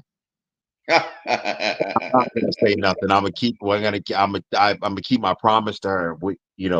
Because I'm what, huh? She telling me to move in silence. And that's what we're gonna do. I'm a big manifesting type person, and I believe the more you put it out there in the atmosphere, the more people hear it. You know that that is that energy that that reciprocates. But she Yeah. said this, that there's people that don't want you to succeed. So they hear it and they wish you bad. They prey on your downfall for it. They don't want you. So you got to remember that energy too coming back to you. So Oh, for sure. I'm gonna listen to her, and I'm gonna just show and prove when it happens. And it's gonna be really big, man. It's gonna be really, really, really, really big. No, but And for those, I got the dog treats as well. yeah, So I was gonna bring up your dog treats.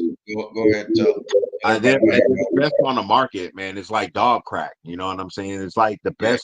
the best on the market. Everybody that I've sold these treats to have told me, like I've had people that I sell it to on a often, and their dogs know the box.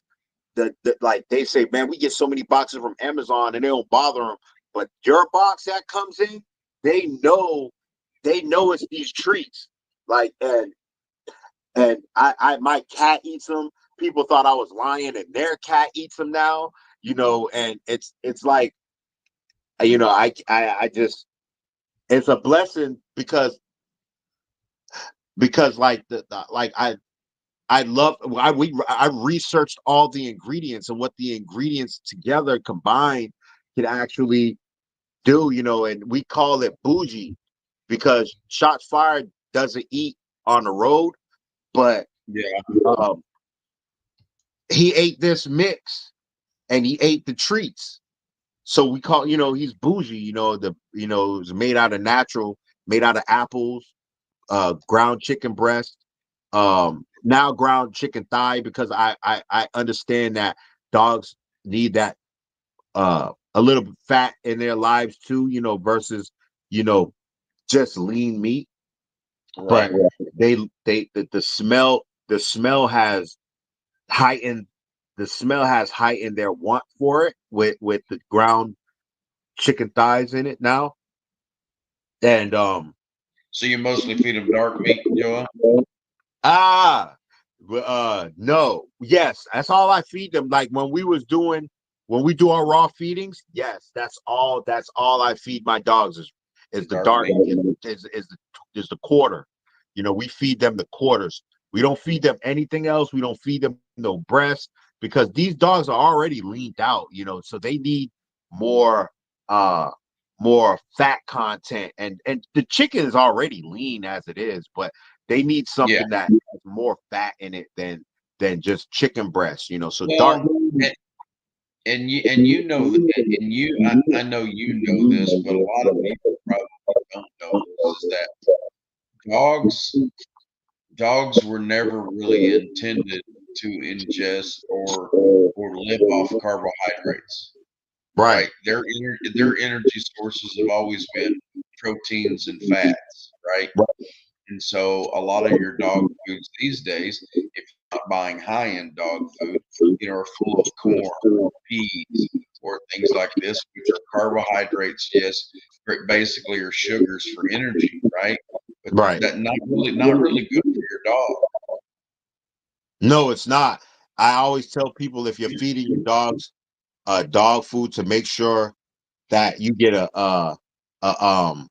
multivitamin for them that's good. Like that, I implore, don't rely on just dog food to kibble to help your dog sustain good health. You need to go a little above and beyond. Like Yeah. right now, we're feeding kibble, but I feed my dogs boiled eggs twice a week. I have I'm a Advent uh dog zymes customer. Like I love Nature's Pharmacy. Like that I would not, besides um uh the vitamins that I get, that's not from Nature's Pharmacy. Yeah. If I do, it's complete from Nature's Pharmacy. The vitamin, the multivitamin is called Complete. Um, I make sure that I get them something to help boost them up. Oh, and I'm gonna hit you up and give you the information on how to boost your dog's semen count and his motility and his count up. I got the juice for that too. I Yeah, there can. are supplements out there specifically, if you got a stud, things like that specifically for that, to support semen count, motility, things like that, for sure. Yeah. Yeah. I know. I just look at the ingredients in certain things, Yeah. and I see what people don't understand is what to look for when they look at ingredients. You know what I'm saying? They Yeah. don't know what they're looking at. I know what I'm looking at. You know what I'm saying? Like Yeah. just like mastitis, I cure mastitis with cabbage leaves and garlic, and and and and that's it, and it goes away in a few hours. You know what I'm saying? In a day, if depending on how bad it is. The people who I've told people the cure for that, like the method of doing it, and they're like, "What? Cabbage and garlic? Are you serious?" I'm like, "Bro, do you know the active ingredient in penicillin, amoxicillin, is acillin, right? Is acillin. And that's the active ingredient in garlic when you crush it after 15 minutes. That's what Right. releases. That's what releases from the garlic. You have to Right. wait 15 to 20 minutes for it to actually release. You can't just give it to your dog. You crush it Yeah. and then You you can do give it to your that. dog. You have to wait 15 to 20 minutes. And people are like, how the dog? How? And it's crazy. I kind of love it how people uh don't understand it sometimes, but I just sit and I know it. It's like I understand it because I'm a geek when it comes to stuff like learning stuff like that. I'm a nerd, when it comes to stuff like that. My wife is a nerd when it comes to stuff, learning stuff like that. And both of us together is a power team. So, like, when we do meals, these treats that we're making up, we actually sit down and put thought into the ingredients. It's not just, oh, we're throwing this together, we're throwing that together. No, we actually sit down and put thought into what we're giving our dogs, because we love our dogs and therefore our dogs first, before anything else. So Yeah. Well, and it's always a balancing act. I mean, between, I mean, very few of us have unlimited budgets, so we always have to kind of balance. And basically, we feed the best that we can afford, but we try to access the knowledge that we can to make sure that we are feeding the best that we can afford. sucker free is a way more simpler ingredient than that, bro. So simple. What's that For on the dog, for taurine? the semen count and the motility. Yeah, Taurine. yeah, it's not that. It's not that. But it's simple, man. It's just so simple. But I believe my knowledge isn't. I've learned to sit on not to give out all of my knowledge. You know what I'm saying, to everybody, or just not to Yeah. even everybody, just people in general. Like, I just don't do it no more. You know what I'm saying? Because some people don't appreciate what they don't appreciate. They appreciate the knowledge, but they don't Yeah. appreciate the person that's giving them the knowledge. And that's important to me. I don't want to just give the knowledge to a person who's just going to turn around, not saying any of y'all, but that's just going to turn around and hate on me, or turn around and shit on me. You know what I'm saying? I'm not going to do that. I've done that too many times, to where the point I'm like, yo, I don't have to give this. I'm not doing it no more. I'm not gonna do it like that no more. I'm gonna just, you know, I'll give it up. I'll give it out sparingly. But there's knowledge that I give so many. But there's just certain things that I'm gonna hold close to the vest. You know what I'm saying? That I'm not gonna give that knowledge out just openly like that. So yeah. And nothing wrong with keeping some of those nuggets to yourself. That's facts, man. That's facts. All I gotta say is just understand what you like. Look up those dog supplements, and then go on from there. Understand what you're reading when you're looking at the ingredients. You know what I'm saying? I'm not going to tell you what to look at, but just understand. I actually said what to look at early, just like a few minutes ago. Like, Yeah. I said the key word that people don't understand, but when they understand that key word, it opens up a floodgate of knowledge for them, and it's just crazy.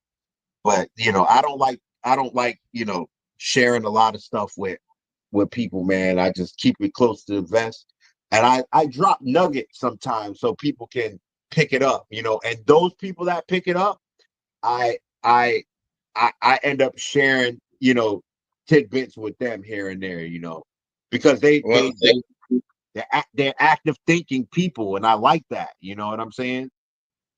And the thing I what you say? tell people is learn to read labels and ingredients.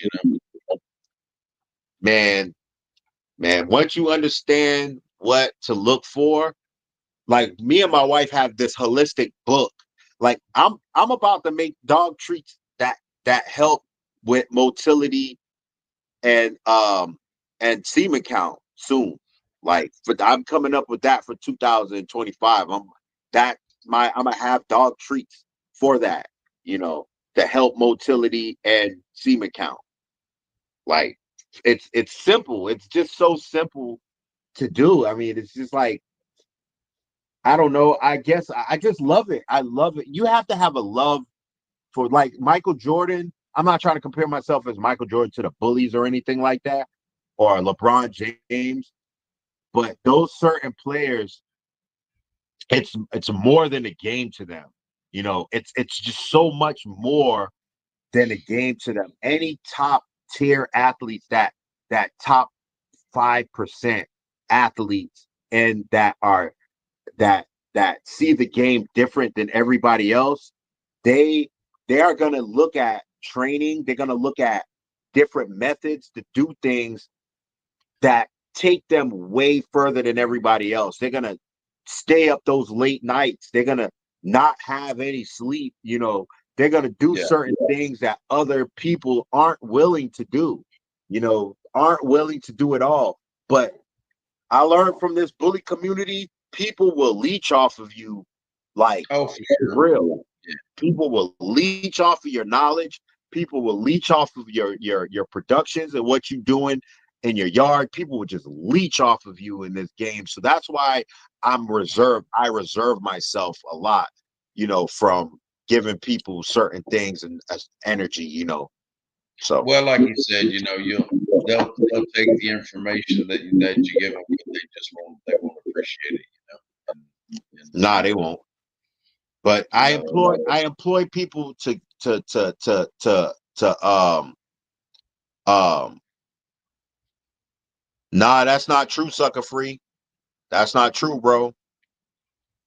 It will help. It messes up. What that does, it will mess up a female cycle.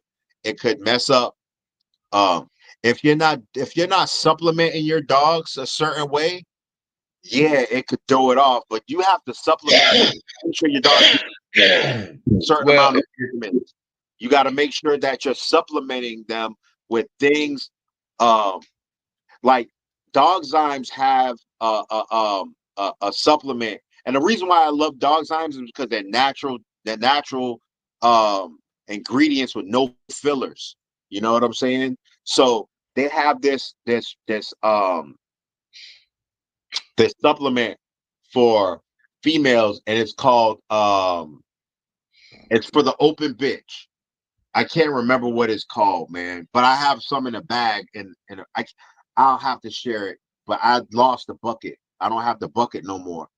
But it's for the open bitch. If you go on their website, you'll see it. It's for the open bitch, and that shit right there, man, is fire. He said I don't supplement at all. They don't miss heat at all. That's cool. That's cool. But you don't know what your dogs are going through on a cellular level. You don't know what your dogs are going through on the cellular level. They might not miss a heat, but you could give them something to help open them up to have better blood flow. That helps the puppies. You know what I'm saying? That can help better blood flow. That can help certain chemical factors within your dog, that you could give them certain supplements that they might be lacking. Oh, I don't give my dog supplements. Oh, that's cool. But I'm gonna give my dog supplements because I understand what it does on a I can't even say the word. molecular. Molecular level.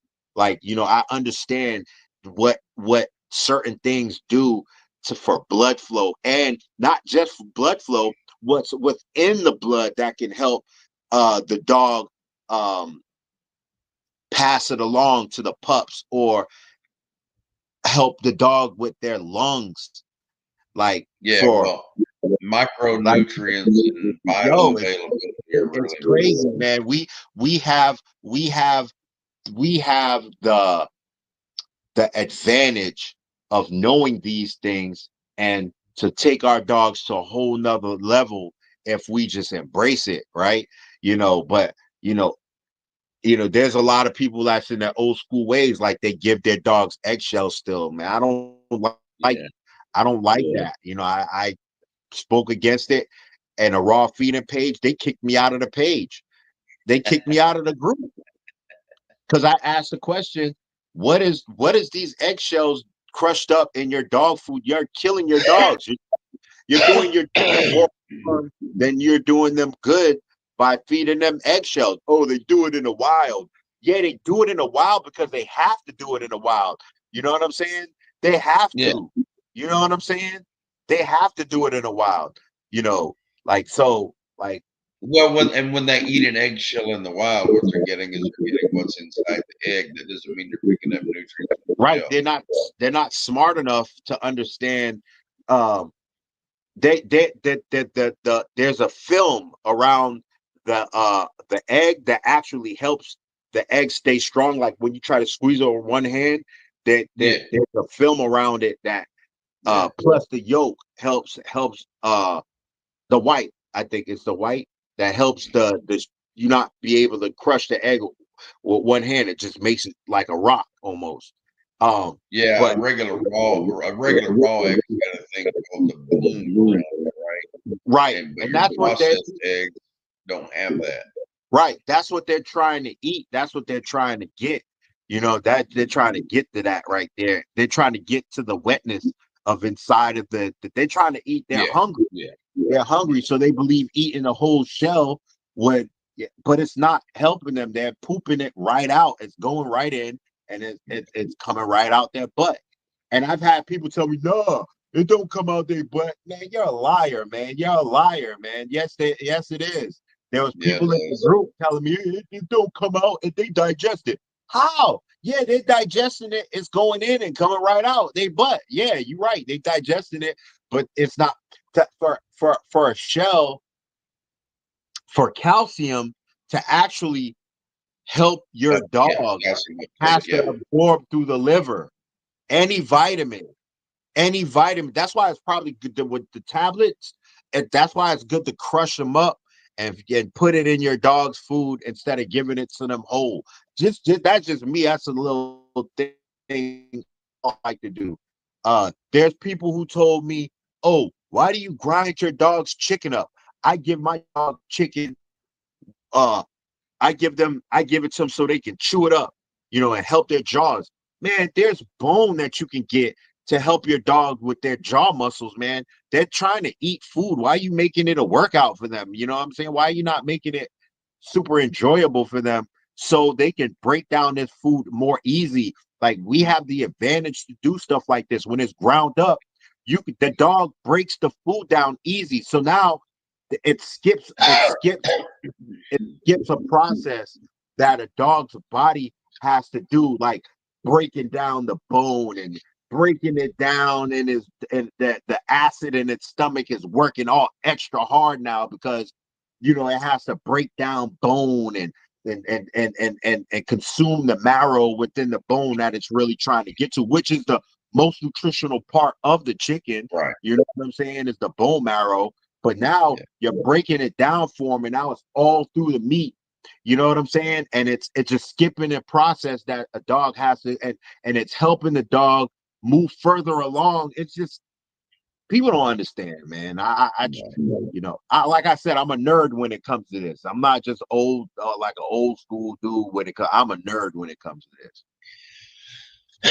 well, when we're talking about, you know, dog food and things like that, one thing I'll just tell Dogs in everybody the wild, dogs in when the it wild, comes, dogs in the wild's body is that's dogs in the wild, sucker yeah, free.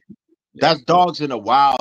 You know what I'm saying? Let a dog be a dog. Yeah, you're right. That's act for action. I'm talking about when you're feeding them. If you have a chance to take your dog's digestive system and to another level, so it can worry about other things for we're growing and stuff like that. Like, come on, you know what I'm saying? But you can do what you want, man. That's your rule one. But you can do what you want, fam. You know, So my let's knowledge isn't, address it.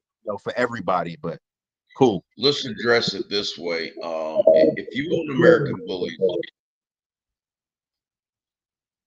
because you and I, we always talk about because we breed show dogs, Mm-hmm. right? So you need to treat these dogs, and your nutrition needs to benefit these dogs like they are athletes, like they are bodybuilders. So you need to optimize their nutrition. You need to optimize their absorption, right? And so one thing I'll tell everybody, if you feed kibble or if you have to feed kibble, stay away from wheat, you stay away from corn, you stay away from anything estrogenic. So you stay away from soy, you stay away from peas, pea flour, things like that. These heavy carbohydrates. But more important, the things that are estrogenic because they can affect your dog's heat cycle. They can suppress your stud's semen and its motility. And so you stay away from those things. So learn to read labels, do some research, understand, the things that are estrogenic in dog food. Because there are kibbles out there that don't have those things. That's what I use. Right. Right. I feed raw and kibble. My kibble has none of that stuff in it.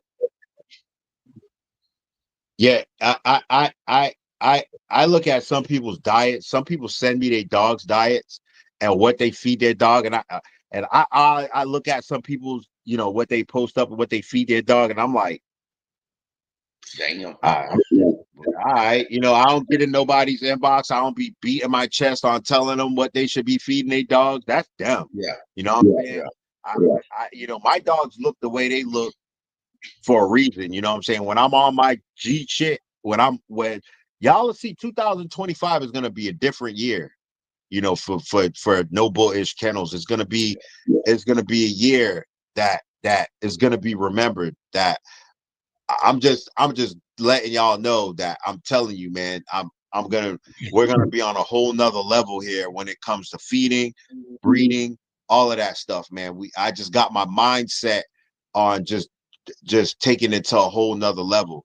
And when I was feeding my dogs, the way I was feeding them, they were on a super like whole nother level. Their coats, there's you know what I'm saying? And I'm not just saying my way is the only way to do it. There's all kind of ways to do it. But you know, this Yeah, like there's lots of ways. like all right, let's say there's people that smoke weed. Why don't you just put it in the ground and smoke it with the ones with seeds in it and shit? Like, why don't you just do that? Yeah. Like, just pick the seeds out like we used to do back in the day. You know what I'm saying? That's just like, why smoke mids? Like, people don't smoke mids no more. It's all high grade. Why smoke high grade? Why don't you just smoke old school? Like, why don't you just do the old school shit? You know what I'm saying? Like they used to do back in the 60s and shit. You know what I'm saying? Like, Get you why? a brick. Yeah, get a brick, get a Mexican brick. You know what I'm saying? Do that. Like, why? Like, there's certain workouts that was done uh that that people don't do anymore because the body has been learned way more advanced workouts now that can help take you to a whole nother level. But nah, some people still do them old school workouts and they feel like it's helping them. Hey man, who am I to to really say anything? Do what you do. You know what I'm saying? I can't make nobody. I don't want to make nobody harm. I don't want to make nobody do it. Go ahead, keep feeding your dog whatever you want to feed them, man. It's working for you. Cool, man. Maybe my little tricks for advancing your dog, maybe you feel like they won't work, but that's not my problem.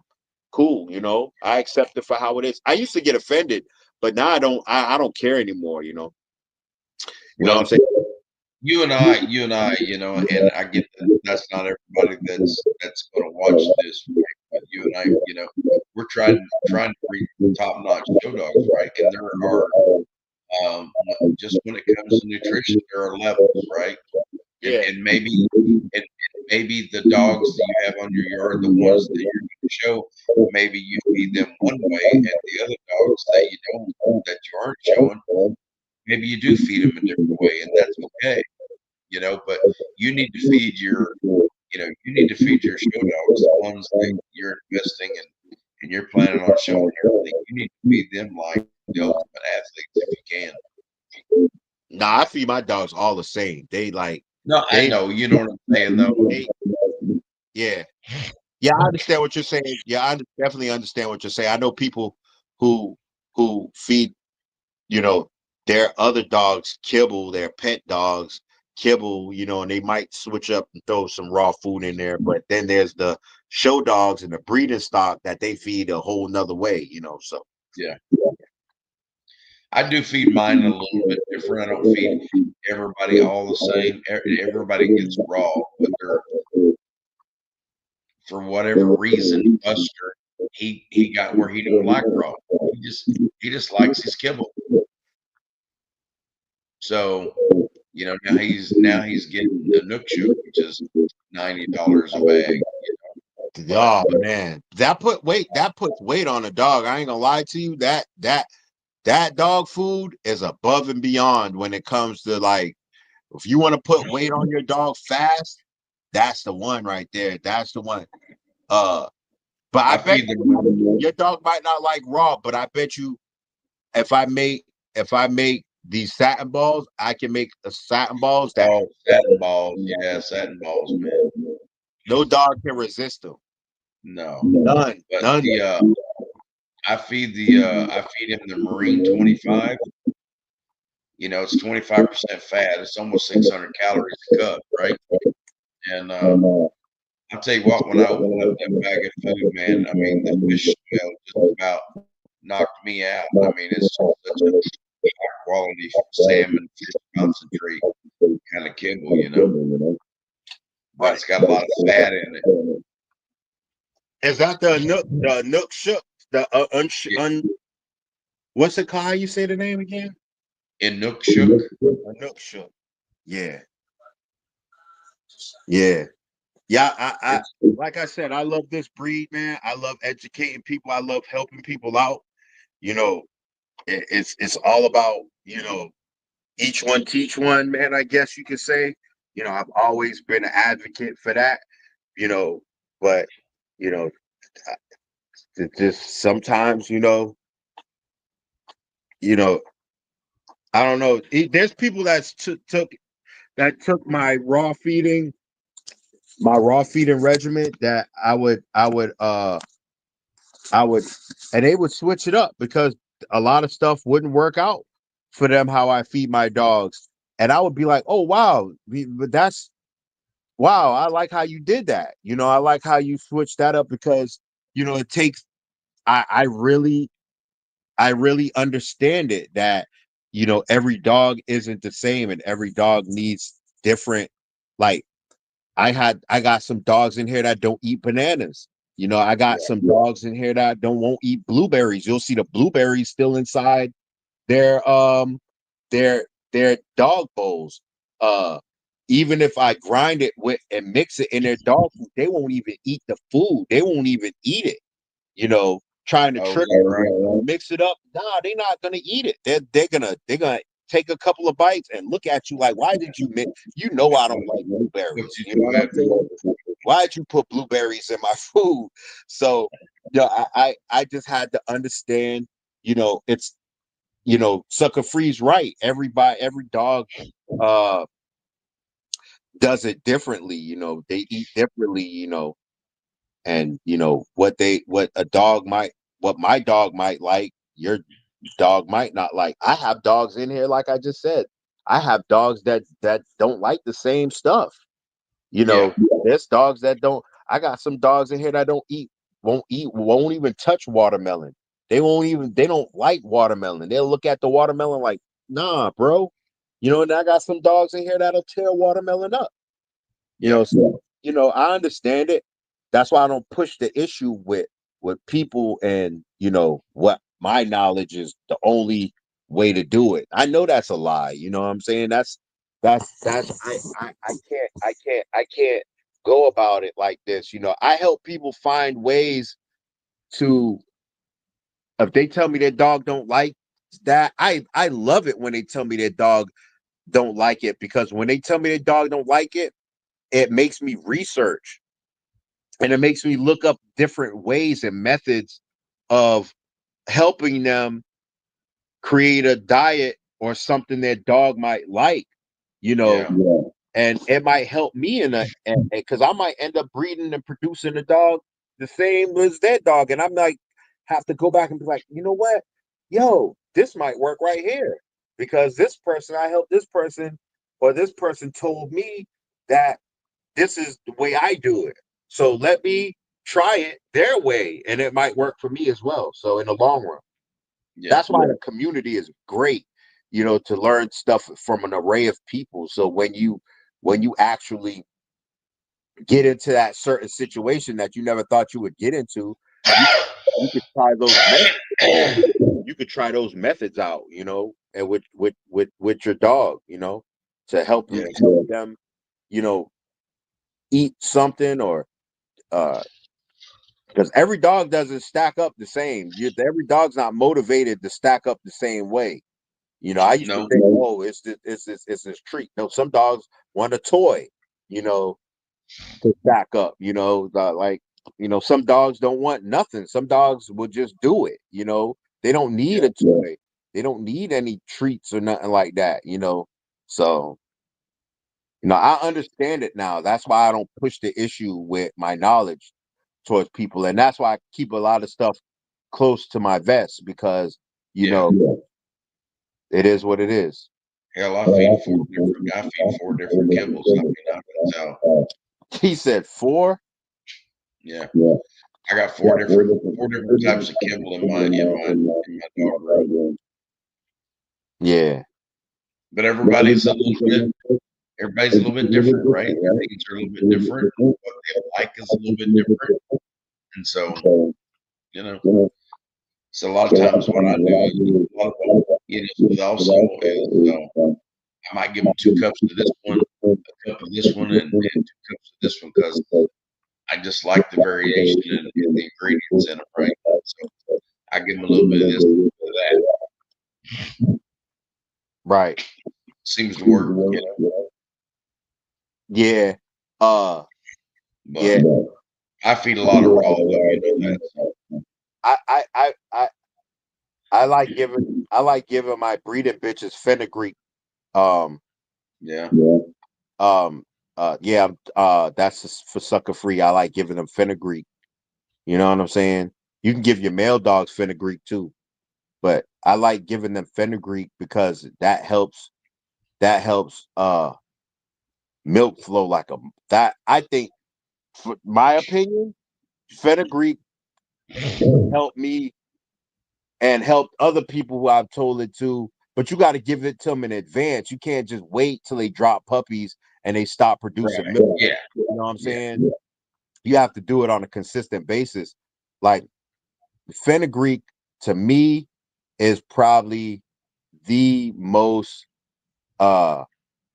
the best thing that I've given dogs to produce milk, because when that milk flows with that stuff, boy, I'm talking about it skeets out. But then you have to worry about mastitis. You know what I'm saying? You have to make sure that you're rotating the pups on those nipples. You got to make sure the strong sucking pups are on those back nipples. You know what I'm saying? You got to make sure them 4 back nipples are Yeah. the strongest ones, that the strongest sucking pups are on those, Yeah.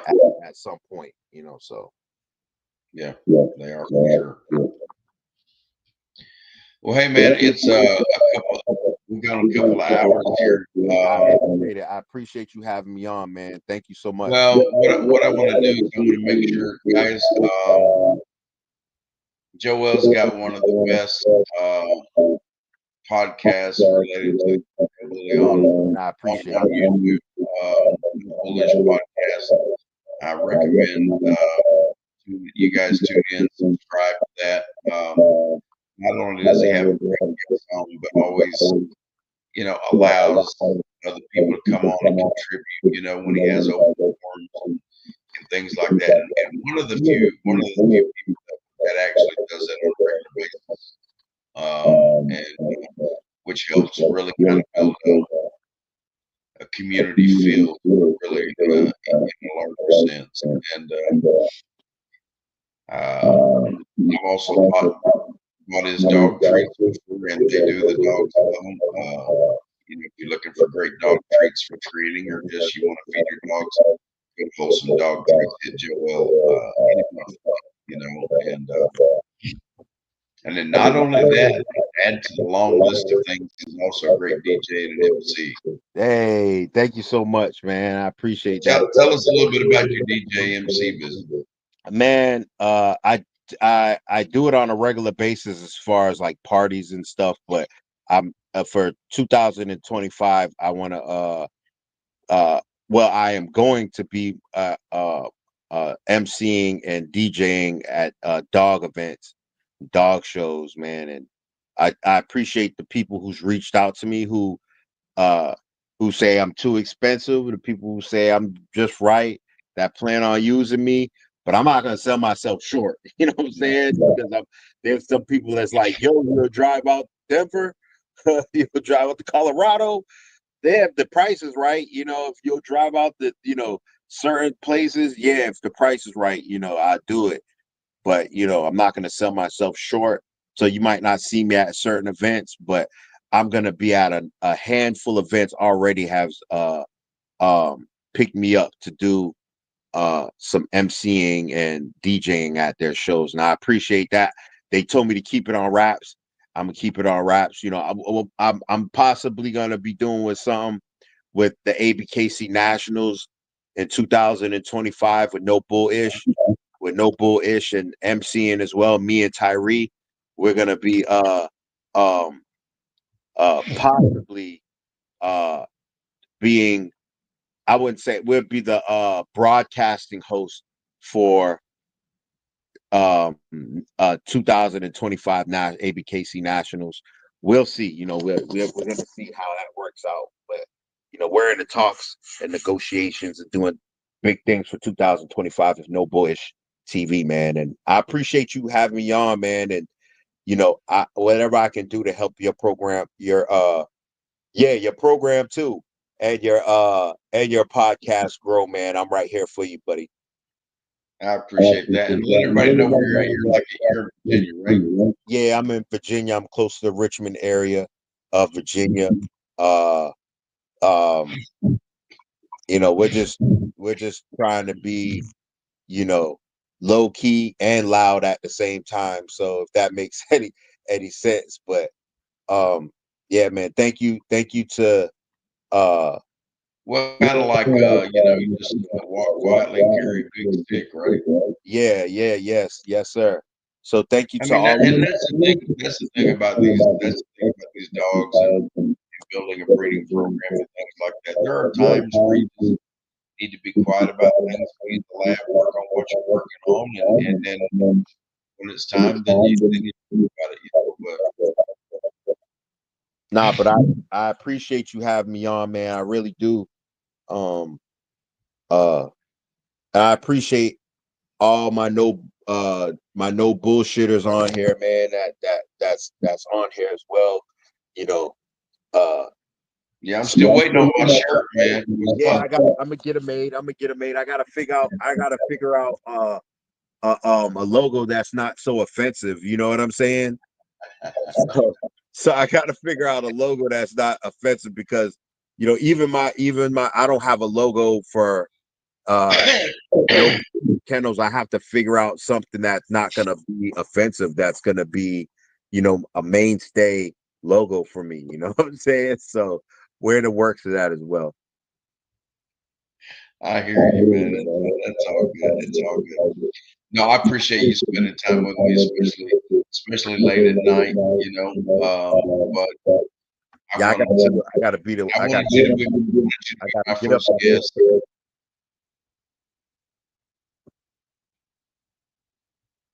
What did you say? I said I wanted you to be my first guest. I have Oh, man, I a lot of appreciate respect it, for you and everything that you've done. man. Yeah, hey, I appreciate it, man. It's an honor, to be honest with you. It's an honor. And I can't wait for you. I can't wait for big things for you to for your podcast. It's gonna do big things, man. You just gotta stick with it, man. And sometimes you're gonna feel like giving up, man. You're gonna feel like it's not enough, but just stick with it, man. That's when it usually busts wide open, man, is when you feel like it's not gonna take, but it ends up taking, man. You know what I'm saying? You got 13 pup litter as a podcast, you know what I'm saying? All of them national winners. So Yeah, right. That's why I got to have good guests on because I'm not as good as at carrying the conversation as you are. man, you'll get there, man. It's gonna take time, man. It's just gonna take time. It's gonna take repetition, and you'll get it, man. You'll be there, man. It's just you just got to keep doing it, man. You'll get it. You'll get it. You have it. You just don't see it. I see it. I already see the forecast for the future, man. I already see you have it. You have it. You don't have to be funny. You don't have to be, you know, Oh, I'm not funny. I'm so analytical. It's yeah. ridiculous. No, I know you said that earlier, that not earlier, but you said that to me before that, you're Yeah. not, a jokester and stuff like that. You're more of a straight shooter. And that's what we need too, man. That's what we need as well, man. You just like I love the conversation that we had. It seems like, look, I gotta be up in like 4 hours, you know what I'm saying? For Oh, work. you working in the morning? Yeah, I gotta be up in 4 hours, man. But I I felt obligated to do this, man, because you know, uh, I pulled a double, man, for our first podcast Yeah. that I had pulled the double, and I just had to get that money, man. It was there Oh, for hey, me. I don't blame you. There's a lot of people don't show up to work over the holidays, so I get it. Right. But thank you so much, man. I appreciate you Thank having me you, on, man. Joel. And your podcast is gonna do big things. I already know it. All right, man. Catch All you right, in the next one. All right. all right, brother. Take it easy. Take Peace it out. easy, everybody. Thank you for joining, man. Thank you. You got it. Take care.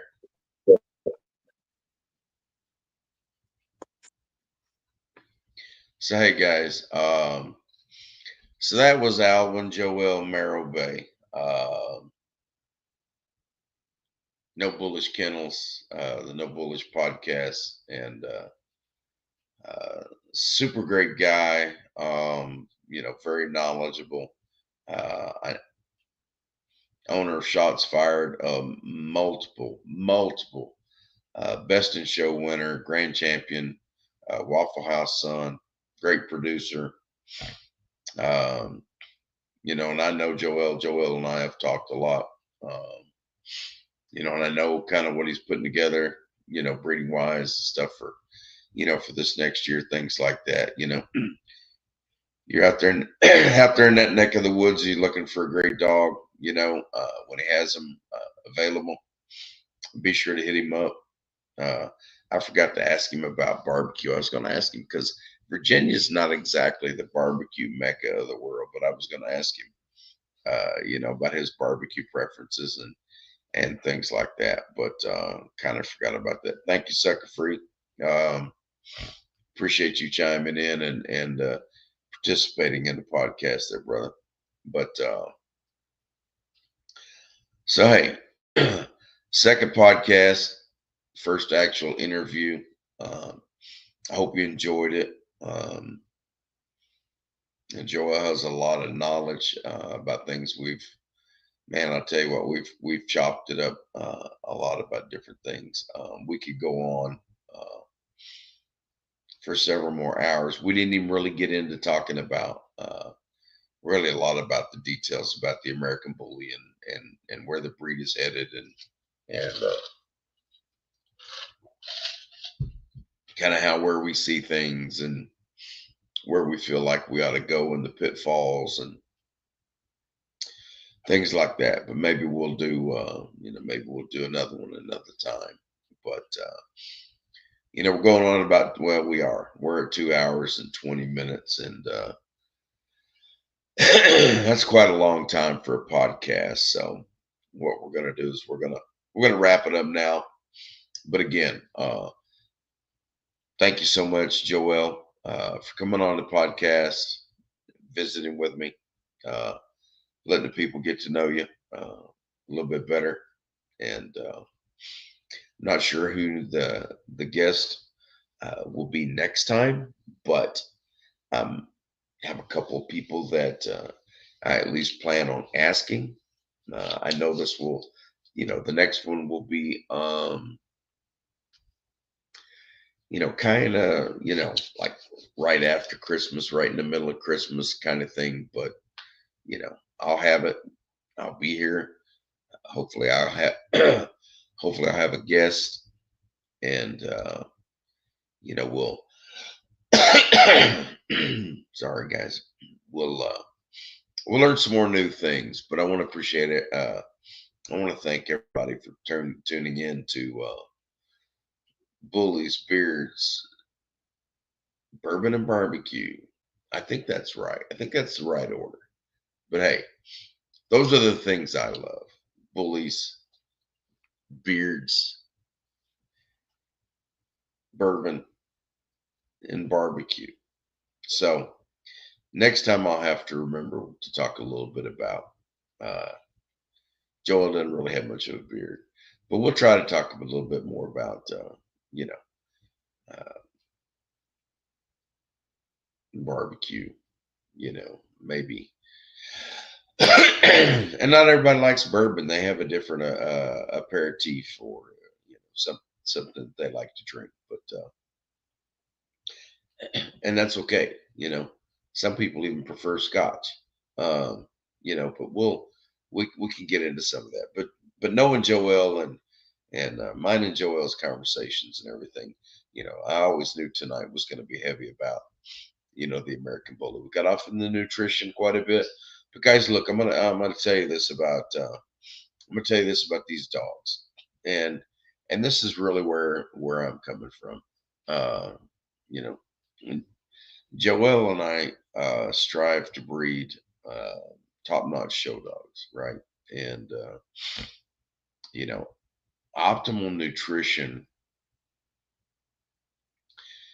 is important for optimal outward expression of what these dogs look like. You do need to treat them as athletes, as bodybuilders, if these are dogs that you're going to show. Now, uh, again, like I was saying, dogs that you're not going to be showing, for instance, if they're brood stock females, right? Um, you can feed them a little bit. You can feed them a little bit differently. I'm not saying feed them subpar because their nutrition, especially as dogs that are going to have babies and things like that, their nutrition is important as well. But you can feed them a little bit differently. But your performance dogs, i.e., your show dogs, right? You need to um, you really need to feed them like athletes. What you really need to do is you need to feed them to retain and enhance the muscularity, right, that they're looking for, uh, you know, in the show ring today. Aside from the type of work and the workouts and stuff you do with your dog and everything. One of the things that I wanted to mention too is, uh, and think about this, is that uh, casein protein. Okay, um, it helps prevent um, the catabolic um, process, which is basically the um, consuming of muscle as it um, breaks down those proteins. Okay, so what you want is a little bit more of a level protein curve overnight, right? And so you can give your dog casein protein via cottage cheese. And so a couple tablespoons of cottage cheese with their food will help with that, minimize that catabolic process overnight and help your dog retain more muscularity. And so something to think about, as far as that goes. And thank you, Raul of QBN Network, for that tip. I never really thought about it, being an ex bodybuilder who used to drink casein protein uh, every night before he went to bed, right? I never really thought about it for dogs, you know. And but these dogs, one of the things that if you watched, if you noticed at nationals this year, um, your smooth muscle dogs aren't winning. So you need dogs that, now, granted, a lot of that is going to be genetic, but like us, you know you can put your dogs through workouts and you can work them and you can build that muscle, but then you need to figure out nutrition wise how to retain that muscle, okay, and how to feed those muscles, right? And which is why with show dogs, nutrition, um, micronutrient uptake, things like that are critical, supplements, so on. So you got to keep that in mind, right? If you're feeding show dogs and you want optimal results, you can get adequate results doing other things, but you know, you want the best, right? So anyway, just some things to think about. And don't forget, you know, learn to read and interpret labels, especially dog food labels, and be able to identify the things on those labels that are absolutely not good for your dog. And they are, at least at a minimum, wheat, corn, peas, pea flour, anything pea derivative, soy. Those ingredients, if your dog food has those things in them, you need to quit feeding it to your dogs. Okay? Plain and simple. All right. So we're almost 2.5 hours in. Going to wrap it up. I want to thank everybody for tuning in. I really do appreciate it. This is Jerry James, owner of Dubtown Bullies here in the great state of Oklahoma. uh, we're going to have a couple, three breedings going down this next year. Um, and maybe next time we'll get on, talk a little bit about, those breedings as well. Anticipating some great things. On one thing that I did not mention, if you guys are familiar, you may not be familiar with my dog, Buster. Uh, Buster became an ABKC champion about 2 weeks ago, 3 weeks ago now. So uh, he is open to the public to approve females that stud for $1,000 as a stud fee. Females must be embark or similarly genetically tested. If you're interested in Buster, go to my Facebook page. Lots of pictures there. I don't pay for the StreamYard stuff, so I can't show you pictures or anything of Buster. I may have to rethink that so I can share some things. But matter of fact, I probably will have to. But I will be expecting a buster litter this next year. It has one litter on the ground right now, but I will be breeding him to our female Maisie, who is a grand champion chicken and waffles uh, by out of champion Maggie, our champion Maggie. Uh, that's who she's out of, and so uh, uh, I didn't feel like I didn't pick her to show as she's turned out and matured. Um, she probably could have been a pretty good show dog. Initially, she was one of the ones that I chose not to show. She's developed really nicely as she's gotten older. She's actually the she's actually the biggest of the three females that I kept from Maggie's litter last year, and nice, good size pocket female, real close to standard size. So that's will be breeding Buster too, and we'll see. We'll see how those pups turn out. If we're blessed to have puppies sometime this next year from that pairing. But so got some champion Janie will be bred to a dog named Champion Gunstocks Jr., who happens to be a direct. I hate to use the word direct. He's a Blue Edge Garfield son, and so we're going to be taking it back old school a little bit with Janie. She's got a lot of Dax in her, and I felt like I wanted to infuse a little bit more uh, old school or legacy, what I call legacy blood, into that breeding pair. Stud, junior 17 inches, 95 pounds with a 26-inch head. Now today he may be classified as a classic, but I don't believe with his size, his width, size of his head, things like that, I don't believe he'd be classified as a classic yet. I believe he'd be classified as a standard. But really expecting a lot from that breeding. As you may or may not know, Jane is a grand champion John Wayne daughter herself, and is only 2 wins from grand champion herself. So very beautiful lilac dry dog.